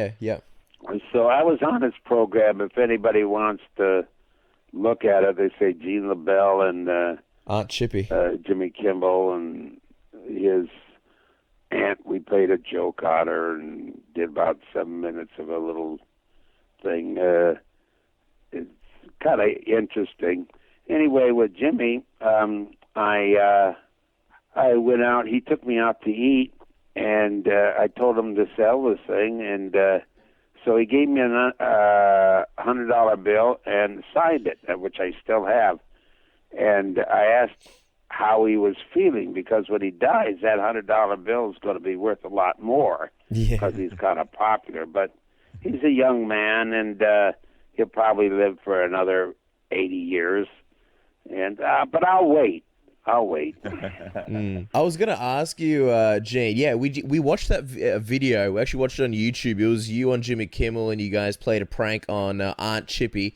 And for those who don't know, Aunt Chippy, she likes to get pretty angry, and it's a scary sight when she does. And you went into like her arts and craft thing. You put like sardines on her painted plate and things like that. She's a scary woman. I know you're Gene LaBelle, but were you worried at any point that Aunt Chippy was going to hit you? Yes, I am always worried. But the gag there, she didn't know what was happening, and her nephew Sal, who is director there, and he says get her mad. And if you notice, he had a lot of cuts because he used a lot of 4-letter words that kind of aren't accepted, and they sort of bleeped them out. But anyway, they were extremely happy. It had over 1 million hits, and all I got to do is pay an old man and be a bad guy. But as long as everybody is happy, I'm happy. And this Aunt Chippy, afterwards, I said, I introduced myself with a straight voice, and I said, well, you understand this is just a joke. He says, I understand it was my nephew Sal, but I like you. Then she called me every four-letter word she could think of and say, how could you go with him when you know he's a bad guy? Her elevator doesn't quite go to the top, but wonderful lady, wonderful lady. Now, speaking of shows, let's go back in time a little bit. Fans would really remember your work from the Green Hornet show where you worked with Bruce Lee. You and Lee eventually became friends and you taught him a number of grappling techniques. We're just wondering, what was it like teaching Bruce, and what was his thought process like on martial arts in general? Bruce, he did his form of karate, gung fu, and he didn't do wrestling. So if somebody got him down, he was in trouble. So I taught him how to wrestle, arm bars and leg locks, neck locks. And then again, he taught me how to do these jumping fancy kicks, which I used many times in the movies. They're great for showbiz. And this great athlete, and he and his son were both wonderful people. And, it was knowing him. Gene, it's a highly talked about point, about how Bruce would have done if the UFC was around back then, in his day. Do you believe that, what do you think? Do you believe that Bruce would have been a great fighter in the UFC if it was around then? Well, he'd have been a great fighter if he took care of his weaknesses, as I would. And that isn't putting him down, because the man was a fantastic athlete. He was wonderful. Of course. But nowadays, you not only do your gung fu, but you do other forms of karate. You got to know wrestling, how to take a man down. You got to know judo. My niece, Ronda Rousey, I don't know if you ever heard of her. just a little bit, yeah. Well, she's. I'm in her corner in all her fights. Yep. And she's a great person, and she's making a lot of money now. So she was interviewed on Jimmy Kimmel's show a week or two ago. Yeah. And she used to come in with a pink gi. Of course, she used to steal my gis, the pink gis, and. She says, well, I'm not allowed to wear them because of other commercials. But she says, just Gene wears them, still wears a pinky. And Jimmy says, yeah, I know Gene, which is kind of funny, Yeah. Nice guy. The pink gi, wasn't that because of a laundry accident? Anytime something goes wrong, you got to blame it on somebody, not yourself. Yeah. My shoulders aren't so big that I can take the blame. I was in some tournaments in Japan, and a very big international tournament and all that hero stuff. And the people, the ladies used to wash your gis, your uniforms. And so mine came back a pink gi. And I didn't wash it. So you see all these people lined up. They all have beautiful white gis and no patches on them. They're all beautiful. And I'm there like a sore thumb, like the red rose of Texas or whatever you call it. It was a pink gi, actually. And so, couldn't miss me. Not that I was so embarrassed. But the next day in the paper, the Mainichi newspapers, it said, Daikon wins. Well, that's a white or a pink radish. And I said, they were talking about my red hair. I had red hair then. Yeah. Of course, it's turned gray since then. I I said, they're talking about me. No, they weren't talking about me. They were talking about the pink gi, the daikon, the pink gi. So, but I did win the tournament, so that was nice. And you mentioned Ronda Rousey before. Obviously, she's your niece, and obviously she's one of the biggest names in MMA now. She's at the forefront of the rise of MMA. Tell us a little bit about your relationship with Ronda. What did you first think when you found out that she wanted to be an MMA fighter? Well, I don't take any credit. A lot of these arm bars, she learned from her mother, Anna Marie DeMarcy. Her mother was a world champion in 1984 in judo. World champion. That's beat all the Japanese women at her weight and the German women and all that. Mm. And Rhonda, learned a lot from her mother. You work with all these people. She worked with Gokar Chavichin, sharpened up her arm bars and leg locks. She worked a little bit with me, and she's working with a young man named Edmund who's teaching her Muay Thai, and she works with a lot of different people. And which I push. I say, that's great. You learn from champions in all the sports. And they always said, you only do an arm bar. But one fight, she knocked somebody out with her fist, and she's knocked people down doing judo.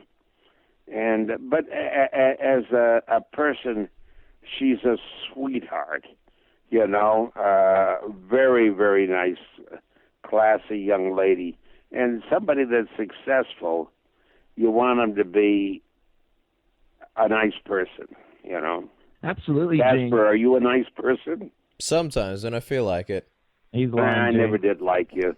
Or Dennis, I didn't like him either. I can never get the good end of the stick in this interview. Now, Gene, a lot of fighters in the UFC and MMA in general have judo backgrounds. However, nobody really has had the kind of success and dominance that Ronda has in the sport. What do you think is the main reason for that? Is it something that about the way the guys incorporate the techniques? What do you think it is? How can people be more dominant with judo techniques in MMA like Ronda?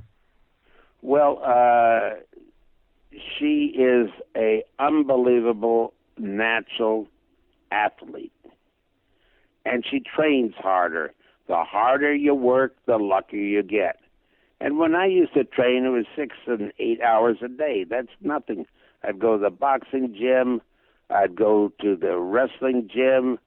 I'd go do karate, and maybe I'd go out and race motorcycles. Just you do a little bit of everything. But in the martial arts, you've got to do everything, and she does everything now. She does sparring with world champion women and a couple of guys. She's when she comes down to our place, which is in North Hollywood, California,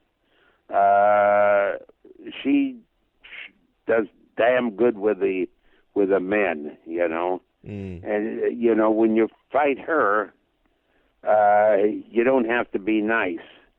I mean, if you're a man, but she'll break you up if she feels like it.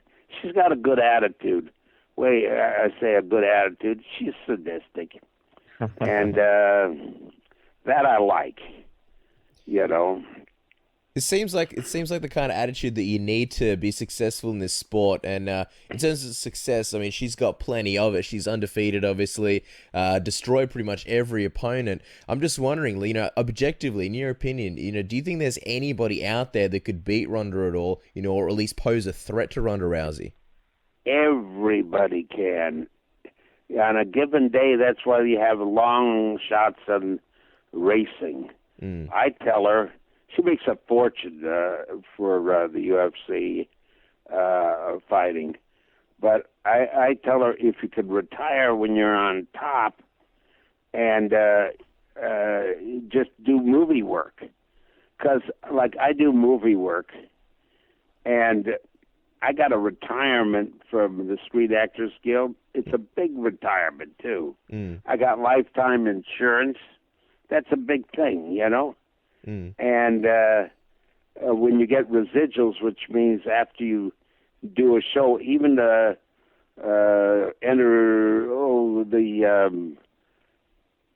Bruce Lee show, not Enter the Dragon, because that was so long ago. That was before they had before 1960. They started getting residuals, and so you make when it plays again, you get paid again. Every time it goes down in price, but you're making a lot of money. So you don't need to worry about where your next bill is coming from. Absolutely, and I think she's going to have a pretty successful movie career. She was pretty great in The Expendables. Now, Gene, we're going to wrap up the interview very soon, but I just have one more question for you before we go to the tap-out round, and that is, you know, the UFC 1 obviously happened a bit later. Just wondering, you know, is that something that you wish happened a bit earlier? Would you be interested in competing in something like that? And what was your thought when you saw the Gracies for the first time utilize some of their techniques? Had you known them before then? And what did you think of, you know, their style? They were very, very good at their time. They were the best at their time. But nowadays, guys are better because they not only you notice they wanted to always get down and do either a triangle or an arm bar, a triangle choke. And now, boy, you got to be able to box really well. You got to do pound and grind, you know. In other words, hit a guy when he's down. And you got to do everything.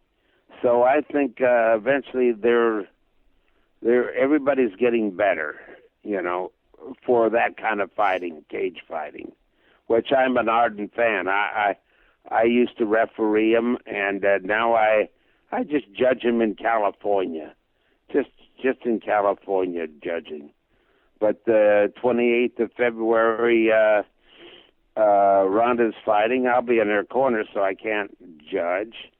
But she's 28th of February 28th, and next year, and I hope you guys get a chance to see it. She's in tough. This gal is a very worthy opponent, and on a good day, anything can happen. Well, we won't be there live, but we'll definitely be watching it on pay-per-view because it's going to be an awesome card. Just before we finish up the interview, Gene, we just wanted to ask you also, you mentioned that you do judging. What are your thoughts on MMA judging? Because it seems like, you know, quite often there's, I guess, discrepancies and people disagree with the judging. You know, what are your thoughts in general on mixed martial arts judging? I always get told by my lawyer, my Philadelphia lawyer, keep your mouth shut. And I know you've talked to Kelly before. I am very disappointed in some judging and some refereeing, although 90% of them are very, very good. But on one of them that Ronda did, they had a referee that was a woman. I'm not going to mention her name because she's a nice gal, but she doesn't know the territory. And she's only had 6 months of boxing and 6 months of Brazilian Jiu-Jitsu. You're still a beginner. So Ronda gets the gal down, upside down, gets an arm bar. And you could see on the film where the gal was patting, giving up, tapping out. And the referee was just standing there and looking. And I'm screaming, roll her over and break her arm. And, of course, she does what Uncle Gene tells her to do. And that was that. But made it look a little bit better. But you don't want to hurt a person if you don't have to. Unless it makes you feel good. I was just about to say you're not sadistic after all, and then you said that. Gene, before we wrap it up, just quickly, people may not know or have noticed, but you had a very brief appearance in Rush Hour. You were the cab driver with the gun. Being on set with another martial artist and Jackie Chan, did you two get much of a chance to hang out? And did you two get much of a chance to discuss martial arts and possibly exchange any techniques? No, great guy, fantastic athlete. He has to jump through a window, and I was with one of his stuntmen the other night. The stunt guy jumps through the window in the rehearsal, then Jackie Chan jumps through the window, and I'm play a taxi cab driver, and then they cut me off on a motorcycle, and I get out with a gun, and he threatens me, and I threaten him, and it's just a comedy. And one of my dialogue lines was, "You gotta give me $3 for taxi cab fare." Yeah. And you could hear people laughing in the background, and they cut that out of the movie. They put my other dialogue in there. I says, "Why did you cut it out?" To the director. He says, "You're a stuntman. It's the actors and the stars that get the laughs, not the stuntmen." I said, "Oh, okay." Wow. But I made a lot of money. Jackie Chan's a wonderful guy. Wonderful. I've been blessed. In show business, I've rubbed elbows with stars, and because of the martial arts, I've met presidents and all sorts of generals and important people all over the world. So I've got no complaints. I've been there and done that. Not gonna lie, we're a little bit jealous, Gene. Now, just to finish off the interview, we're gonna do one more quick thing. It's called the Submission Radio Tap Out Round. We fire off a bunch of fun questions at you, and you answer with the first thing that comes to your mind, kind of like word association. Are you ready? Go ahead. All right, Gene. What's your favorite go-to submission? The first thing you can grab. What are your thoughts on the grappling competition, Metamoris? Grappling competition? What kind of grappling? Amateur, professional? MMA. Metamoris. It's like it's relatively new, and like it's run by the Gracies. The jiu-jitsu tournaments. They're all good. Everything's good. It just as long as you do a little bit of everything. So when the Gracies first were working, when they came over here, they didn't do leg locks because they weren't allowed. Yeah. But the Sambo guys could do leg locks. So you got to learn everything. Now they're illegal in many of the Gracie jiu-jitsu. The Gracie guys are very good at what they do. Now, you've been in so many amazing battles, Gene. Who's one dream opponent from now or the past who you never fought that you wish you had a chance to compete against? This sounds silly to you because you've never heard of him. The Great Gama. See, in old wrestling, the oldest sport in Olympic wrestling is Greco-Roman wrestling. They used to wrestle in the mud. Okay? No rings or anything. And this guy was very famous. I would like to, in my prime and his prime, learn the difference. In other words, what his strengths, what his weaknesses were.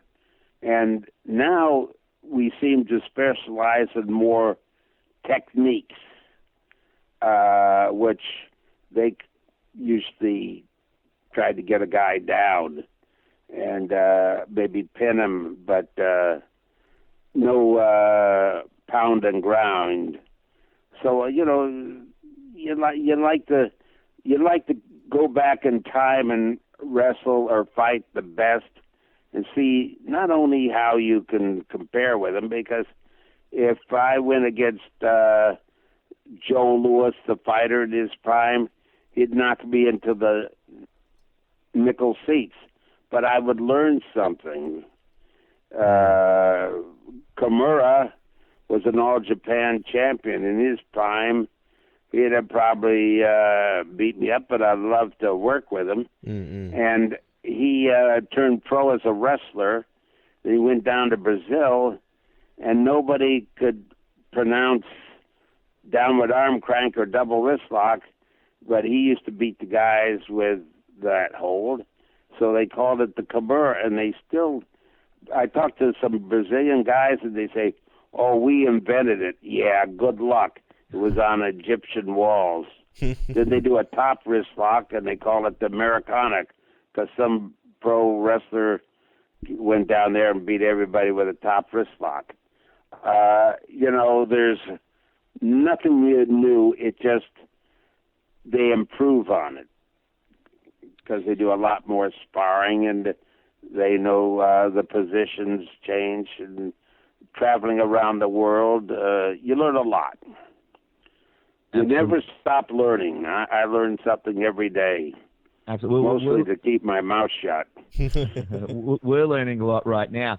Now, you had a fascinating comment about your belief that, Chuck Norris could have possibly beaten Bruce Lee in a match.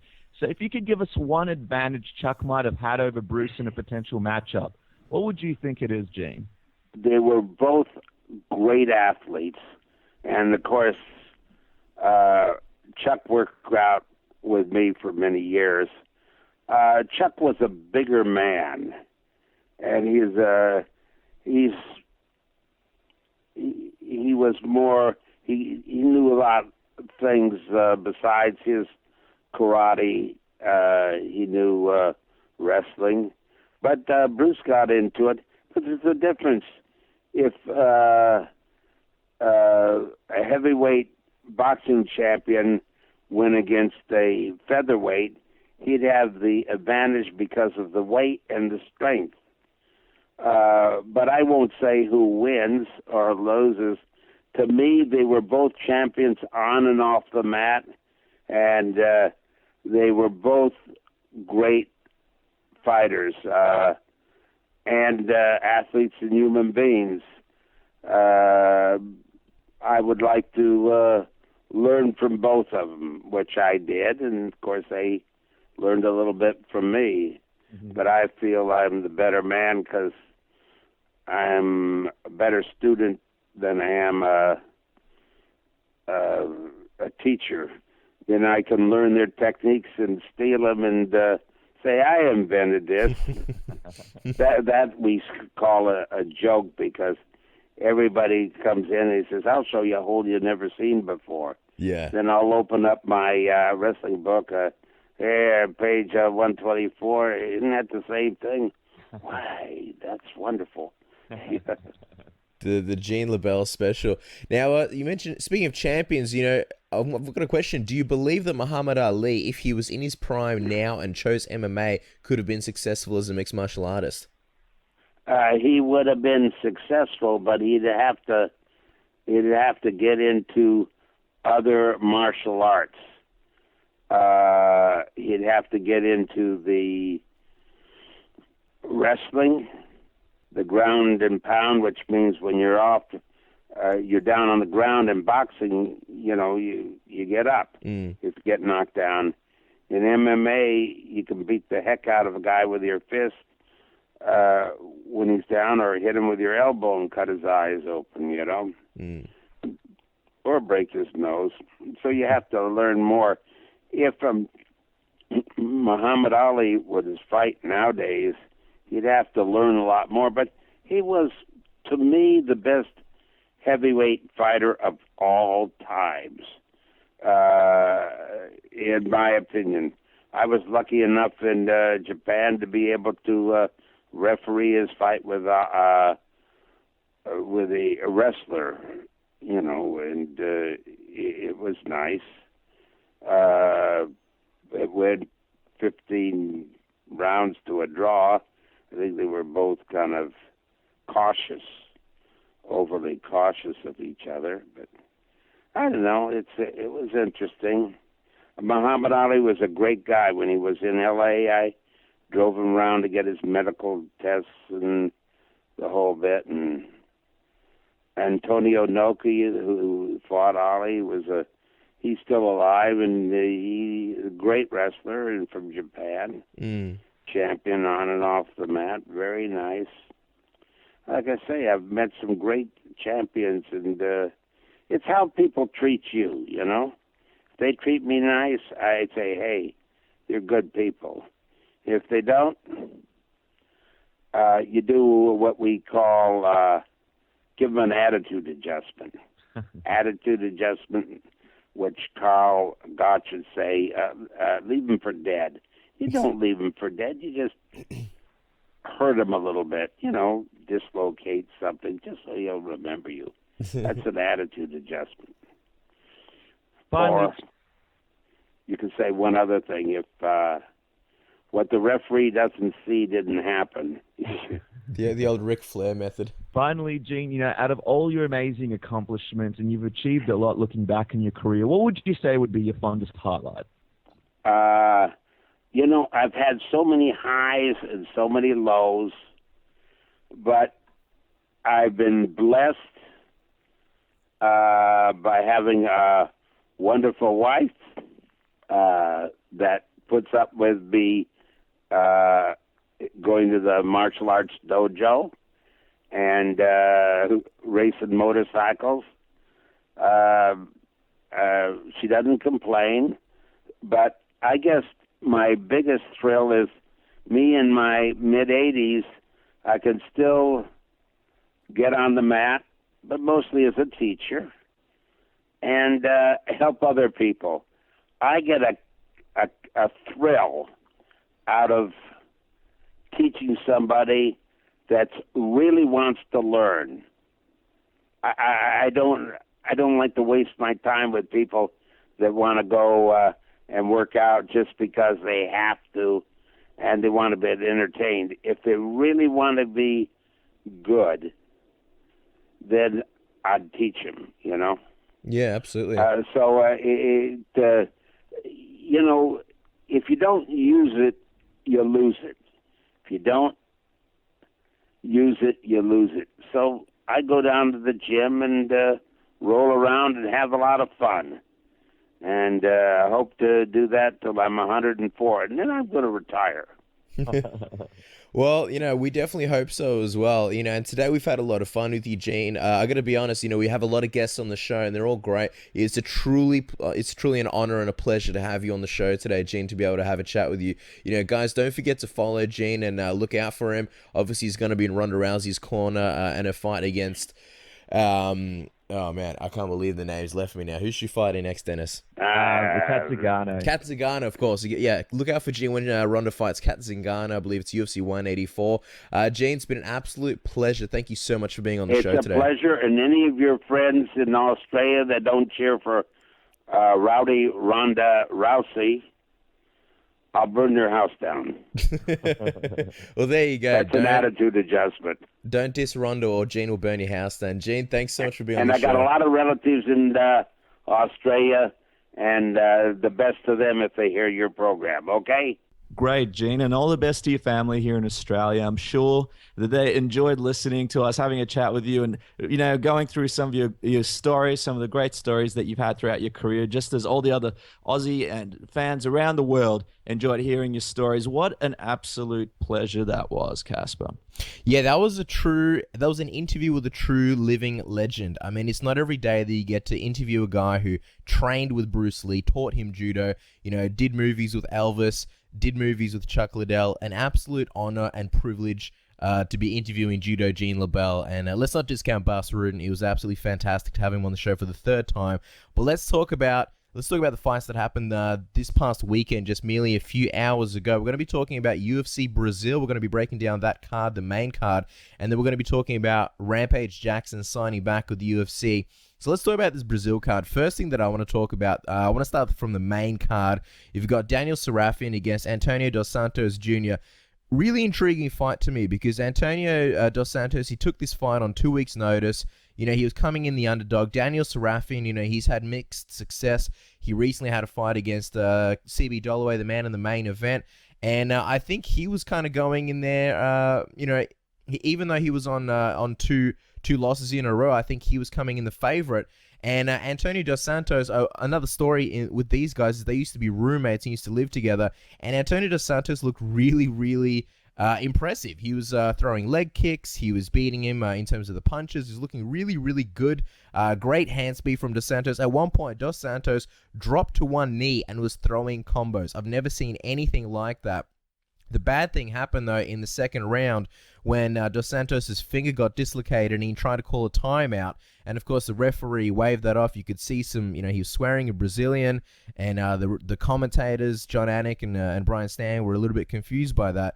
To me, it's one of those ridiculous things. You can't call a timeout in the middle of an MMA fight. If your finger's dislocated, I mean, you either fight on or you lose or you get TKO'd. It is what it is. What did you think of this one, Dennis?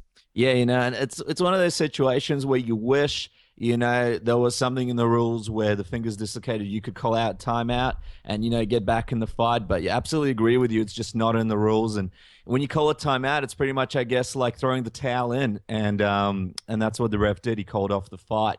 Well, so I'm not sure. Do you know what the actual rules are on it? If the ref sees someone has a dislocated finger, can he do a timeout and bring the doctor in and then decide whether or not the fight gets stopped or not? Or do you know anything about that? It's a good question. I'm not going to pretend like I know. I mean, I guess it's a fine line because with a cut, it's not like you've got something broken, but they do send the doctor in to examine it. So I'm not too sure. I would think possibly because I don't see the ref seeing something. Like, okay, fair enough. You've got, Tim Sylvia versus Frank Mir. Herb Dean sees the arms broken. It's in a submission. Okay, fair enough. Call off the fight. But I don't know, like in the case of, say, Uriah Hall, where you see like a broken pinky, I can't imagine a a referee going in and just waving off the fight. I don't really see that happening. But no, I mean, if you've got a dislocated finger, it's like, Rich Franklin against Chuck Liddell. His arm was broken. Sure, you couldn't really see it, but you got to keep fighting. I think it is to the ref's discretion. You know what I mean? Like if you you see like clearly something's broken, I think the ref can wave it off. Yeah, it's one of those things where we can't even fault the ref either because it is tough to sort of see, and you have to sort of see it from the right angle. So I guess it's a tough situation. Like you mentioned, he was doing really well in the fight. It looked like he was going to win it, and it's just a part of the sport and one of those injuries that happens. And hopefully he gets right back in there, as soon as possible and gets another shot at showing people his skills because Daniel's a tough guy. So if he was doing that well against him, who knows? He could be really one of the top guys in the division one of these days, one day in the future. Man, I was really impressed with Antonio. That was a really, really good fight. I think it was heading there for fight of the night. So I was really disappointed. I think the main other reason why I got called off is because Antonio himself called the timeout. You can't do that. Can't do it. That's ridiculous. Interesting though, if he instead of calling the timeout, if he sort of went up to the ref and showed him his hand or something like that. What would have happened then instead of going the timeout? Because I think it would just got misconstrued as him going, "That's it, can't fight on." Yeah, it's one of those. Yeah, and it is one of those great situations in MMA where it's just unfortunate. But what can the ref do? There's nothing in the rules where he can get it going again, I guess. So the ref used to be an MMA fighter himself as well. They did mention that. So I think it was a good call. Anyone who was outraged, I don't understand why you would be. Let's move on. Eric Silva. He's a guy who at one point, Anderson Silva was quoted as saying that if Eric Silva moved up to middleweight, he would retire. This guy was a huge prospect, really burst into the UFC, and now, I mean, he's had very mixed success. He's been knocked out by Dong Hyun Kim. He lost to Matt Brown. He came back against Mike Rhodes. What did you think of this fight, Dennis? Yeah, you and me were having a chat, and Mike Rhodes, great fighter, but not exactly one of those top guys that was really going to give Eric Silva a run for his money. I thought it was a really great performance from Eric Silva. My one note on it is, and this happened throughout the night, so we'll talk about this in the Hannah Brow fight as well. When a guy goes for an arm triangle, I think a lot of fighters are just letting guys get in that position because they believe that the reversal or the move to stop it, which is answering the phone or grabbing your own leg, will actually stop it. But my belief is from, doing the limited amount of Brazilian Jiu-Jitsu that I've done and being in that position and the amounts of times that I've been submitted in it is that you just can't let a guy get in that position because if a guy like Eric Silva or Henry Brown gets in a position like that, man, it doesn't matter if you've got the phone or you're holding onto your leg, you're going out. So, I don't know. I want to see MMA fighters really avoid that position a lot more, rather than going to the phone or going to the grabbing the leg, because a lot of the times you'll get finished in that position even if you're doing the right thing to try and stop it. That's just my thought on it. But yeah, Eric Silva looked great. Yeah, and I think with Eric Silva, he's done it before. He's finished guys with the arm triangle before. With Mike Rhodes, I really thought that this is going to be a fun fight, and it was a good test for Eric Silva, because as we've seen, Mike Rhodes, he's a decent striker, he's an exciting striker, as we saw him and Robert Whittaker. That was a really fun fight. So again, this is another one that I thought may have been fight of the night, but instead Eric Silva polished him off pretty quickly. It's interesting to see where Eric Silva goes from here. My biggest shock was when Mike Rhodes was entering, and they mentioned that this guy used to weigh 273 pounds. He broke his leg and put on a lot of weight, and he used to be a basketball player. Now, he's only 6'1", so both those things shocked me. Basketball player and, Jesus, 273 pounds. That's massive. That's, Brock Lesnar, when he cut weight, basically. Yeah, unbelievable. And, a tough loss for Mike Rhodes. We'll see what happens to him next. Yeah, I want to chat about the next fight as well. Rashid Magomedov against Elias Silverio. This was an interesting one, just because Elias came in there. He's a big lightweight, and he was basically saying that he wanted Nate Diaz next. Man, everyone's picking on Nate Diaz. And then Rashid Magomedov, he's a combat sambo guy, and with obviously combat sambo guys, sambo primarily is grappling. It's a system based on whatever works, but it's a lot of trips, judo throws, submissions, Russian wrestling, things like that. So combat sambo guys, they usually go in and use and obviously combat sambo you can strike as well. So it's very similar to MMA. And a lot of combat sambo guys, they use their strikes to set up takedowns and trips and throws and go for submissions. And he's one of the few guys in the UFC, actually, because there's a lot of these Russian Dagestani guys who are proficient in sambo that was very content to stand up and didn't use those attacks and strikes to, take his opponent to the ground. And I was really impressed with the way that Magomedov was just really patient. He threw some really beautiful kicks, doing a lot of combos, a lot of jab, straight, left leg kicks, and to the body as well. And what a finish, man! I think that was the UFC record for latest finish in a UFC bout in the lightweight division. Yeah, absolutely. It's curious with a guy like that. When it does come time for him to use his grappling skills, how dominant is he going to be in the UFC? Because it looks like he's a very well-rounded fighter. And that's a big problem for a lot of the guys in the division, because like you mentioned, a lot of those guys, they come in and focus mainly with their grappling. This guy looks like an all-rounder. And, if he does need to reach into that toolbox and pull out his grappling, I wonder how dominant he would really be if he doesn't want to stand and strike anymore and just wants to throw a guy around. Yeah, well, you see guys like, say, Khabilov and Ali Bagautinov. Those guys, they're known more for their grappling than they are for their striking. And here's a guy, Magomedov, we haven't really seen too much from him in terms of the grappling department. We saw that he could sprawl, and I mean that was in the third round where Silverio got really desperate, went for a really bad desperate takedown. I'm very curious what he can do on the ground, because if this guy is as dangerous on the ground as he is on the feet, I mean he could be kind of like a Chuck Liddell who used anti-wrestling. This could be a guy who uses like anti-sambo, but if he does get taken to the ground, he'll be more than fine and proficient. I'm very curious to see that in his next fight. Yeah, absolutely. And a lot of great Russians in the UFC, lot of great Dagestanians, and a lot of great sambo technicians, like you mentioned. But yeah, I guess you have a really great point there. He's a fantastic striker. So it's very interesting to see the evolution of these guys. Everybody knows that they're training hard over there, and it's been a national sport for such a long time. There's so many really talented guys, but really, the striking area is what keeps a lot of those guys back. So now that they're coming in and they're getting better at their striking, he's an example of that. It's they're going to take over the division one day. So it's interesting to see what happens. Yeah, the way it's going now, and I love it. I love seeing sambo. As you guys may or may not know, Dennis and I, we used to do a bit of sambo.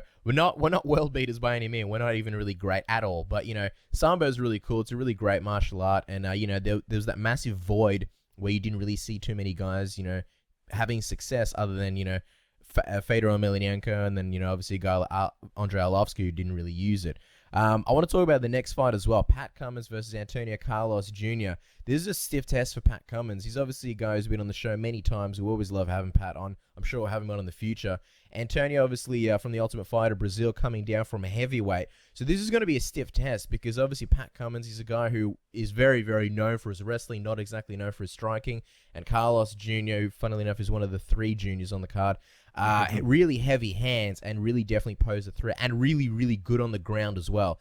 So I think with this fight, it was a stiff test for Pat Cummins, and he was going to be in danger the whole fight, whether he was taking him down to the ground and or standing up with him. I thought every second that Pat Cummins was standing with him, I'm not saying there was a good chance that Pat was going to get knocked out, but there was always that danger. What did you think of this fight? Yeah, I thought that, Pat Cummins did such a great job. He was in so many dangerous positions, but, he took his time. He used his wrestling. He was calm. He just looked really, really great. And the other thing is, a lot of the time, the UFC, takes these guys like Pat and they send him over to Brazil, to fight in that crazy environment. People are sort of booing you. It's really tough mentally, I reckon. I don't know how I'd go if I was a fighter and I had to go all the way over there and sort of, people aren't really digging me and you got to go out there in front of the crowd. People want you to lose. It's really tough mentally. So, yeah, I think he did a really, really great job. I'm curious to see what you thought about the fight, Casper, and then I'm curious to find out your response to this because this is what I think. I think Pat Cummins, because of his loss to Daniel Cormier, people still think about that fight now. I think he's one of the more underrated guys in the division. I really think he's a very, very talented guy. I think he's looked really impressive since his fight with Cormier, and I think he's just getting better and better. I see big things for him in 2015. So I'm interested to hear about your thoughts on the fight, and then your thoughts on Pat in 2015 as well. Look, in terms of the fight, I was really impressed with Pat Cummins going to the ground with a dangerous jiu-jitsu guy and avoiding those leg locks. We saw, obviously, John Fitch, who fantastic wrestler, who for a long time didn't get submitted. He got caught. He went, he was caught in a heel hook. He went the wrong way, and he paid for it. So it's good to see Pat Cummins really, staying calm, because had he not, that fight that lasted 3 rounds and it was pure domination by Pat Cummins would have been over in, a matter of a couple of minutes. And that was, in one of the early takedowns in the fight. I was really impressed with Pat Cummins. I mean, people say he's a wrestler. He obviously, look, it's no secret. Wrestling is his big tool. He's not exactly a K1 level striker. And I think that's something that he really, really needs to work on because I think, Pat Cummins, he does leave his hands a little bit low, and he does leave a lot of openings. So he needs to be really careful that he doesn't get knocked out again. I think you mentioned in terms of him being underrated, I think it's mainly due to the fact that he's been versing, like not high-profile names. I think he'd be a lot more higher rated if he went up against, guys in the top 10, top 5, and gave him a competitive fight. And I think with Pat Cummins, he gets a lot better as the fight goes on. He's very smart about what he does. He knows that he's not the greatest striker out there. He knows that his striking game's still evolving. So what he does is he takes guys down. He brutally tires them out, just basically takes away their will. And then in the late second and third rounds, he sort of goes to work a little bit and gets a bit more confidence in him in his stand-up. Because even though the guys are dangerous, they're tired, they're not as quick, they're not as fresh, so he can, open up a little bit. And he almost paid for it in the third. But, even then he mounted Carlos Jr. Those are my thoughts. I think it's definitely time for Pat Cummins to step up. I think even after his last fight, he was ready for a step up. I mean, these guys that he's fighting, they're not. I mean, they're all stiff tests, but they're certainly not high profile. I think it's time now. I think that's 3 wins in a row now in the UFC, 3 or 4 maybe. He definitely needs to step up in competition. I'll be expecting him to be possibly fighting a top 10 opponent, or possibly I don't know, like top 12 opponent in the UFC. And I think 2015 is going to be really, really good for him. It's 3 in a row. He's not undefeated. He lost to Daniel Cormier, but since then he's been undefeated. And I think 2015 is going to be his year. And there's going to be a lot of big tests for him. 2015 is going to be the year that we find out, will Pat Cummins just be another guy with a lot of promise, or will he be a contender? Yeah, that's right. And sometimes it's, like you mentioned, it's a lot harder to verse these no-name guys and beat them, and rather than verse a guy, in the top 15 or top 10 that someone knows and get a win, because all these guys that he's versed, they're not well-known fighters, but they're all dangerous. And even the fight that he had in Brazil, the guy was tough. He's tough. I reckon He really went for it. It was a tough competition. And I really like watching Pat Cummins fight. I don't know what it is about it. It's like, he really tries to throw those punches. You can see that he does want to finish the fight. He's not just content with lying on top of a guy. And yeah, I'm really excited to see how he develops next year. It's going to be really interesting to see what happens. Yeah, for sure. Let's talk about the next fight. Co-main event, you had Renan Barão versus Mitch Gagnon. Renan Barão obviously really needed a win to basically stay relevant. I'm not saying that he lost any steam in terms of being a fighter, but obviously he had the TJ Dillashaw incident of 86 where he lost the title and then he didn't make weight for the rematch and passed out and all that stuff. So he really needed a win tonight, and he needed a spectacular win. In my opinion, I don't think it was as spectacular as he needed. I think the first two, I think it was a close fight in general. I think Mitch Gagnon made him look really bad. Mitch Gagnon's game plan throughout the whole thing was basically to take Renan Barão down. We didn't have any success really in terms of taking him down. He did, however, have a bit of success on the feet. There was moments, I think it was the second round, I want to say the second, where Mitch Gagnon was throwing punches and he connected with quite a few. He connected with some big hooks. Renan Barão seemed pretty unfazed, but I just saw those flashes of TJ Dillashaw and getting dropped. So even though Renan Barão won, and he really needed that finish, because even though I think he still would have won the fight on decision, I think with these judges, not even Brazilian judges, just judges in general, you just really never know. So I'm happy that Renan Barão got the finish, but I just don't think he'd look like a world beater. I don't think he'd look like a guy who, after a win like that, could go, yep, give me the next title shot. So I'm very curious who he faces next. What do you think about this fight, Dennis? Yeah, I absolutely agree with you. Renan Barão looked pretty average in that fight. I wasn't impressed with him whatsoever. And yeah, I agree with you. Good thing that he got that finish in the end and, got that arm triangle. I'm more excited about Mitch. I thought Mitch did a really good job, like you mentioned. He has a lot of promise. And, let's not forget, this is almost like an unofficial fight against the champion, because Renan Barão is, in a lot of ways, still in a lot of ways the champion, because, he didn't officially, he lost the title, but, he's still one of the best guys in the division. Mitch had a shot against him. He looked more impressive than a lot of the title defenses that Renan had as champion against a lot of guys.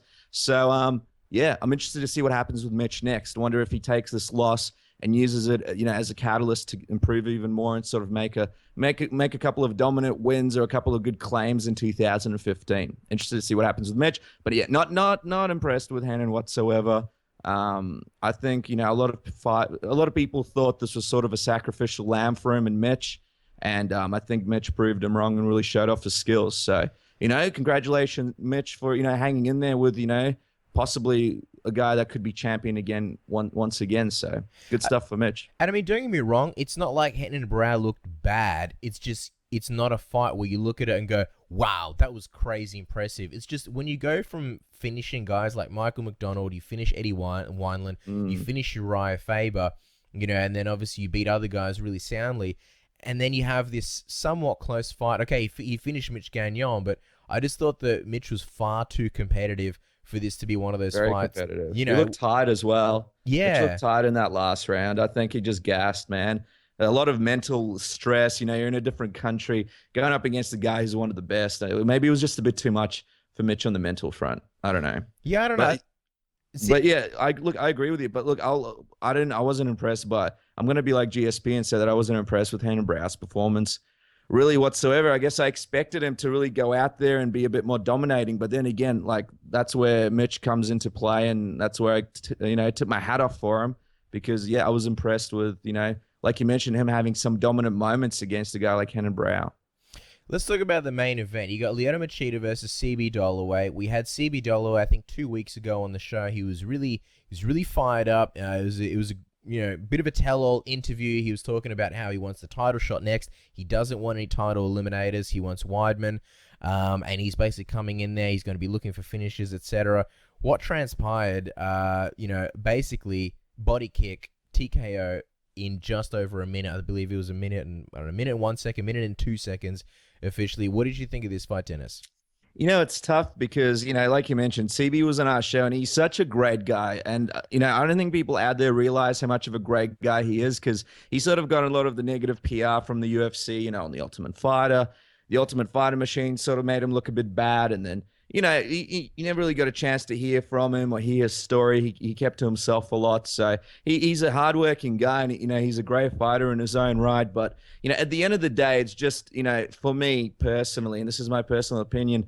I guess the thing is, Lyoto Machida is just on another level. He's just a different type of fighter. He's just one of those guys that doesn't come around very often. He's had so much dominant wins, so many, great fights. And it was just one of those fights where, he was sort of on another level. And I'm worried about CB Dollaway in the sense that, he spoke to us about how his body, isn't feeling the greatest in training. He wanted to get the title shot next. Doesn't know how many more fights he's got left. And after, having such a big loss against Lyoto Machida so early, it doesn't look like he's going to have an opportunity to fight a big name guy, in the foreseeable future, let's say. So, I'm wondering what's going to happen to CB if he's looking to stick around and, showcase his skills some more, if he's looking more towards retirement after this one. But I'd love to see CB Dollaway stick around. I'm a big CB Dollaway fan, but yeah, like I said, just one of those cases where it was just a bit of a mismatch. Lyoto Machida is just, one of the all-time greats. What did you think, Cass?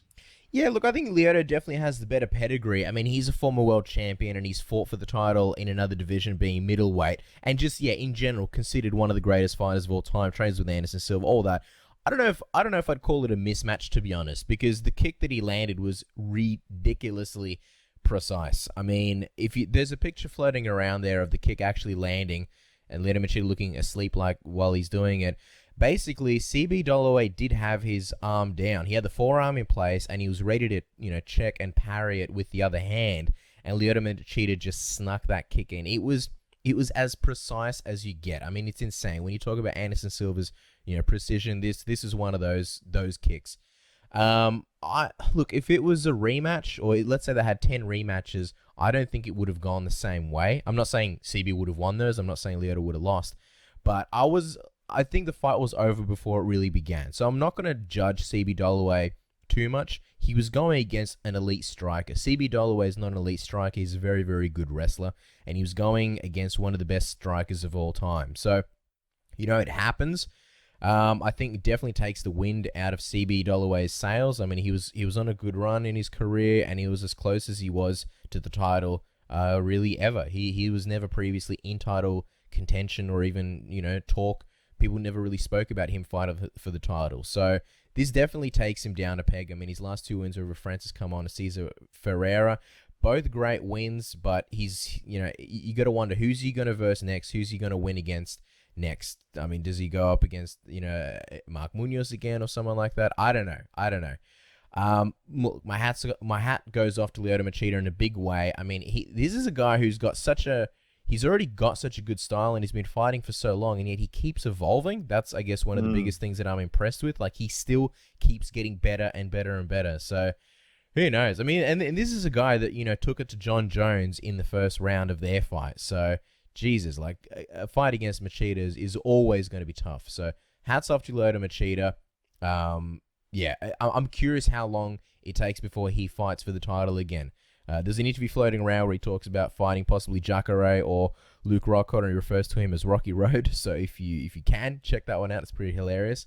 But yeah, I'm curious. With the middleweight division, it's pretty stacked, but it's one of those things where a couple of title fights, and all of a sudden it's not that stacked anymore. So yeah, I agree with you. And it's one of those things where, like you said, perfectly placed kick. If it didn't land, what would have happened in the fight? But I guess the bad thing for CB in this situation is a lot of people saw him as an underdog, didn't really give him a chance. Then that happened. It's just tough because that sort of confirms it for a lot of people that it was a mismatch, I guess. And it's tough. It's tough because I know CB had a great game plan going into it.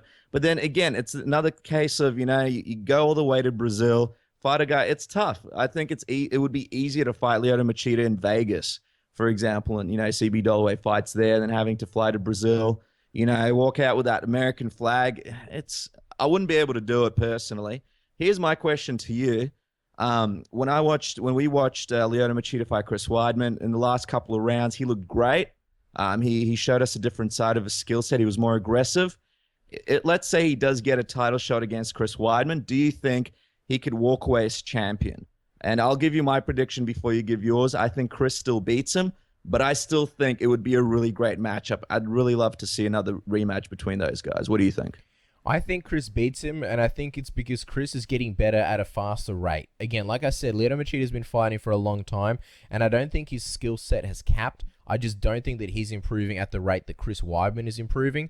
I believe Chris Weidman is younger than him as well. I'm not 100% sure, but I'm fairly certain he's for younger sure. as well. Yeah, he's 36, Lyoto, and I think Chris is around the early 30s. Okay, yeah. So, yeah, I think he's improving a lot better. The other thing is I think Chris Weidman gassed in the last 2 rounds. I think it's the first time that he was fighting a 5-round fight, and we've seen that happen so many times. John Jones, even when he started fighting 5-round fights, came under criticism that he was gassing. You see guys in The Ultimate Fighter who, go on this crazy streak where they're beating people in the first round, and then they get to the finale. Even a guy like Uriah Hall, and then it's like 3 rounds, and then they can't fight 3 rounds. So I think with Chris Weidman, it's one of those things. He gassed because it was a 5-round fight, and yes, Lyoto Machida changed up his style, but I still think the Chris is too good, and he'll beat Lyoto Machida again. Yeah, look, I think Weidman would beat him again, but do you want to see that fight? Would you want to see them do the rematch? I do, yeah, because the first one was good, and the thing is, I would never count out Lyoto Machida either. Yeah, like he's still got a chance. I'm saying, I'm saying Chris Weidman wins it, but I can second guess that decision. It could be one of those things where someone breaks down Lyoto Machida for me one night over a couple of beers, and I'm like, well, this guy has a point. So maybe I'm going to jump wagons to the other wagon. But yeah, like my heart's telling me, what I know about Chris and what I've seen from Chris, it's telling me that he would beat Lyoto, but you just never know with Lyoto Machida. You're right. You can't count the guy out. You just can't do it. Well, it's one of those things where when TJ Dillashaw beat Renan Barão, that was a shock. That was a huge shock. When Matt Serra beat GSP, that was a huge shock. If Lyoto Machida beat Chris Weidman, I wouldn't be shocked. I'd be like, okay, fair enough, yep, cool. But it wouldn't be like, I can't believe it. Yeah, it wouldn't be like one of those shocks. Agreed with you. And then the other thing is, Chris Weidman versus Vitor Belfort. If Vitor Belfort beats Chris Weidman, because who knows what's going to happen there, I reckon Lyoto Machida could beat Vitor Belfort, in my opinion. Yeah, well, that all depends on what kind of Vitor Belfort shows up. And yeah, that'd be an interesting fight because both guys are kind of counter strikers as well. Yeah. So there's it's really interesting. I mean, the middleweight division right now is very exciting, and it's really exciting to see what's going on there. But the big announcement, of course, was for the light heavyweight division. Rampage Jackson leaves the UFC, says, "Hey, I'm going to leave this." Yeah, but first, he leaves the UFC, says, "Hey, I don't want to be a part of this company. I want to go over to Bellator." Goes over to Bellator. Don't want to say that he really, apart from that King Mo fight, who else did he fight? He fought, I think, who did he fight? Christian Joey Mapambo. Beltran. And Joey Christian Beltran. Mapambo. Okay, right. Wasn't very impressive, was it? It wasn't one of those things. I think one of those fights he even fought at heavyweight, was it? I think no, he fought Joey Beltran at light heavyweight, who obviously Joey used to fight at heavyweight, and Christian Mapambo was a middleweight that he fought. So he was right. That's right. Mapambo was severely, underweight. That wasn't impressive, was it? I don't think any of the Quinton Rampage Jackson fans really enjoyed seeing that. I think the fight they enjoyed seeing was him versus King Mo, which was a pretty close fight in my opinion. And he arguably lost that fight. Yeah. All right. So I don't think that Bellator run really did much for Quinton's career. He's back in the UFC now. Tito was on our show, said he had an ironclad contract. Didn't think he was going to leave the UFC, Bellator. Wanted that fight with him. Obviously, Tito versus Rampage would have been the big one for him. Wonder if the UFC was like, all right, Bellator's doing okay in the ratings. We've got to get Rampage back over here, give him a good deal while he's unhappy with Bellator. I don't know what happened there. But what did you think when you heard that Rampage was coming back to the UFC? Were you excited? Well, it didn't surprise me because, we heard about this, when was it? A few days ago, Thursday or Wednesday or something like that. And if you were following our Twitter, you would have noticed that we did maybe it was Friday, I don't know. We did put up a tweet saying that Rampage is coming back. There's whispers, who do you want to see him fight? Things like that. So, I basically knew it was happening. The interesting, just quickly in terms of legal things and that, Scott Coker has tweeted out, this is Scott Coker's tweet, "Let us be clear that Quinton Rampage Jackson is under an exclusive contract with Bellator MMA. We will protect our contractual rights." And Dana White posted one, I think 7 minutes later, with a smiley face. So This kind of stuff gets me excited. I mean, I don't wish any bad things, and I generally don't really like drama, not senseless drama. But I'm just more curious, like, what is going to happen? Like, is he actually back with the UFC? Rampage Jackson has said that he terminated his own contract. I'm not a lawyer, but I don't understand how that works exactly. Rampage is claiming that Bellator didn't, they didn't come through with the things they promised, like movie deals and, him being in TNA wrestling. And it's something that I was thinking about for a while, thinking, where's these movies? Why aren't we hearing about Rampage in a movie? I mean, that's what he says that he wants to do. Did he do that reality show? I don't think he did the reality show. Okay. No, it never happened. Okay. So I don't think he's done a movie since he did the A-Team. Right. So, a lot of those things didn't happen, which is kind of a shock given that Viacom, owns Bellator, and I'm surprised they couldn't. I don't know. Is it the people didn't want to cast him in a movie? I don't know. But the thing is, Rampage Jackson's one of those guys. He's had, one foot out the door for a long time now. His rumors and talks of him retiring have been around for the last 3 or 4 years, and he's been saying that he doesn't really enjoy MMA, etc. And then when he left the UFC, he was saying, "Oh, it's because of the UFC. Now I'm excited in Bellator." I don't know. One thing that struck me as odd, well, not odd, but I was interested in, was the fact that he said that he misses training camps. He misses training and being in training camp. He said this, I don't know, he's talking to Jay Glazer, Kenny Florian, I can't remember who else was on UFC, I don't know, whatever it was, and he said he misses the training camp, misses fighting, this and that. Look, to be honest with you, and I don't mean this in any disrespectful way, but what Rampage says, I always take it with a grain of salt, just because every time there's a fight, Rampage says a lot of things. The old Rampage is coming back, slams Japan, etc., etc., etc., and a lot of the times it doesn't happen. So I'm very curious. And honestly, when he went to Bellator, everybody predicted this. They said how long before he doesn't like Bellator, he's unhappy. We've seen it with the UFC, we've seen it with him and Reebok, with Bellator, with a lot of things. So I don't know. I don't want to judge too harshly. We will see if he even makes it into the UFC. That's the big question right now, because even though they've signed him, I mean, Scott Coker is saying otherwise. Yeah, interesting. The girl who cried wolf. It's always the same thing with Rampage. It's like you and me always spoke about this leading into a fight, when the countdown happened. Now, he'd be talking about, now I'm doing this training. This is the best training camp of my life. And the next fight, this is the best training camp of my life. It's every fight. And then eventually you just kind of get sick and tired of hearing it. My question to you is, what are you more excited about, seeing Rampage and Bellator or the UFC? Oh, the UFC, of course. I don't think there's any good fights for him in Bellator. I mean, they could do him and Tito, which I'd watch it. It's a bit meh. It is a bit meh. I think it's just, I don't know. And look, they were supposed to have that fight. And when people found out about that, and when was that? Like 2 years ago, maybe a year ago. A while ago, yeah. That was like they were more in their prime then, and even then, people were like, I don't know. So look, now I don't know. Even if he fought Emmanuel Newton and became the champion, there'd always be that underlying thing that you became champion in a promotion in a league where they don't have the most elite light heavyweights in the world. You know what? I would much rather see Rampage Jackson. Win, lose, or draw, it doesn't matter. Rampage is a big personality, and I think being in Bellator just kind of squandered that. It's kind of like if you have, a lot of talent and people want to see you, but you're like, I don't know, somewhere where they can't see you. I think there's an analogy about like having this beautiful tree in your backyard, but it's sitting behind the shed.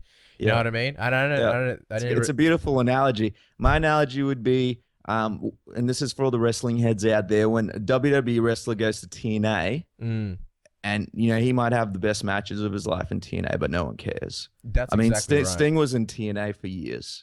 He had amazing matches as well. I saw a few of his matches. They were way better than some of his matches in WCW. No one cared.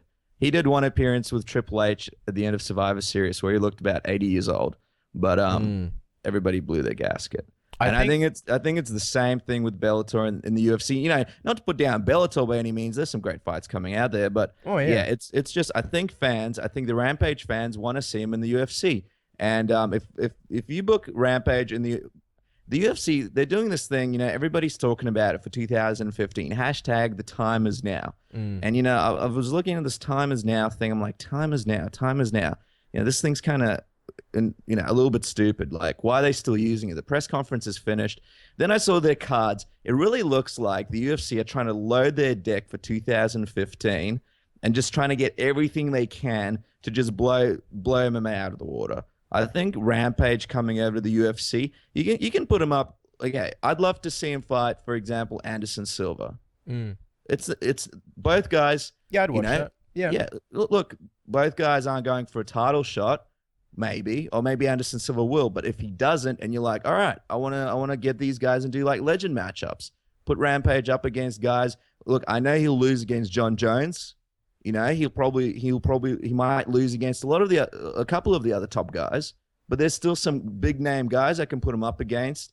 You know, that will draw a lot of money and fans will love it. So why not do it? And more of in a showcase way, you know? Yeah, it wouldn't surprise me if the UFC do that. Yeah, I think this whole time is now. I mean, look, the other cards, they've been planned for a while, but I think the UFC realizes, like, shit, we are bleeding out here. We're doing really crappy numbers. And I'm not one of those guys who's like, the UFC's dying and this and that. It's not about that. They make a lot of their money through TV deals in all these other countries. And I think it's really interesting. MMA is booming all around the world except for America. I don't know, maybe it is oversaturation, but I don't think it's just the UFC's fault. I think it's the fact that there are other companies. You got World Series of Fighting, you got Bellator, you got, ONE FC, which people still watch in America. You've got, Battlegrounds, Titan FC. There's a lot of MMA to watch. If you're an MMA fan, it's like, I mean, unless you're jobless, I don't know how you're going to watch all this MMA. But yeah, look, with Rampage Jackson, I'd much rather see, and yeah, I'd watch him and Anderson Silva. I'd much rather see him against Shogun, against Little Nog, against. That would be great. Him and Shogun.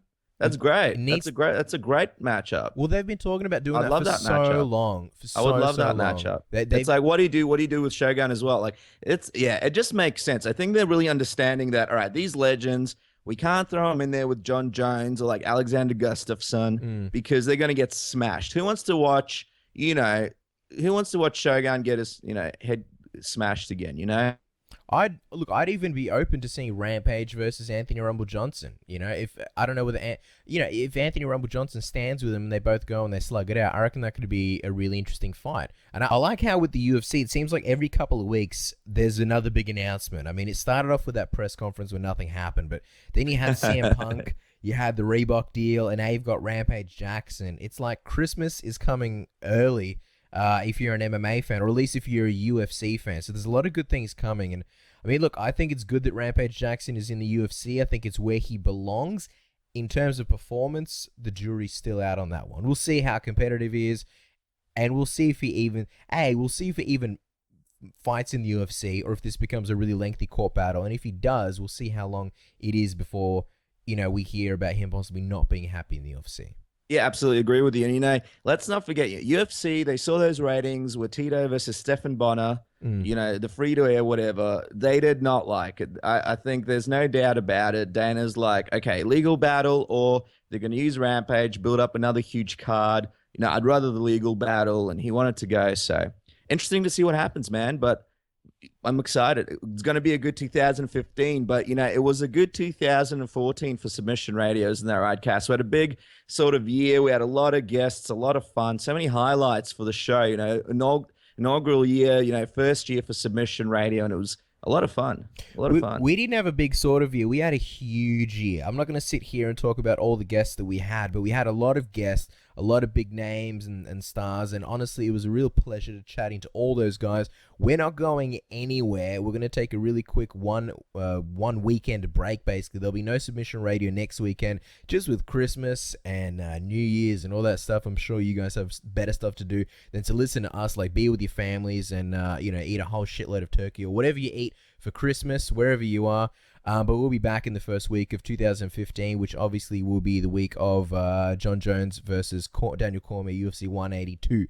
So we're not going anywhere. 2015 should be a lot bigger for Submission Radio. And, as the UFC says, the time is now. So there'll be awesome cards to cover in the first few months. And we'll have some awesome guests coming up.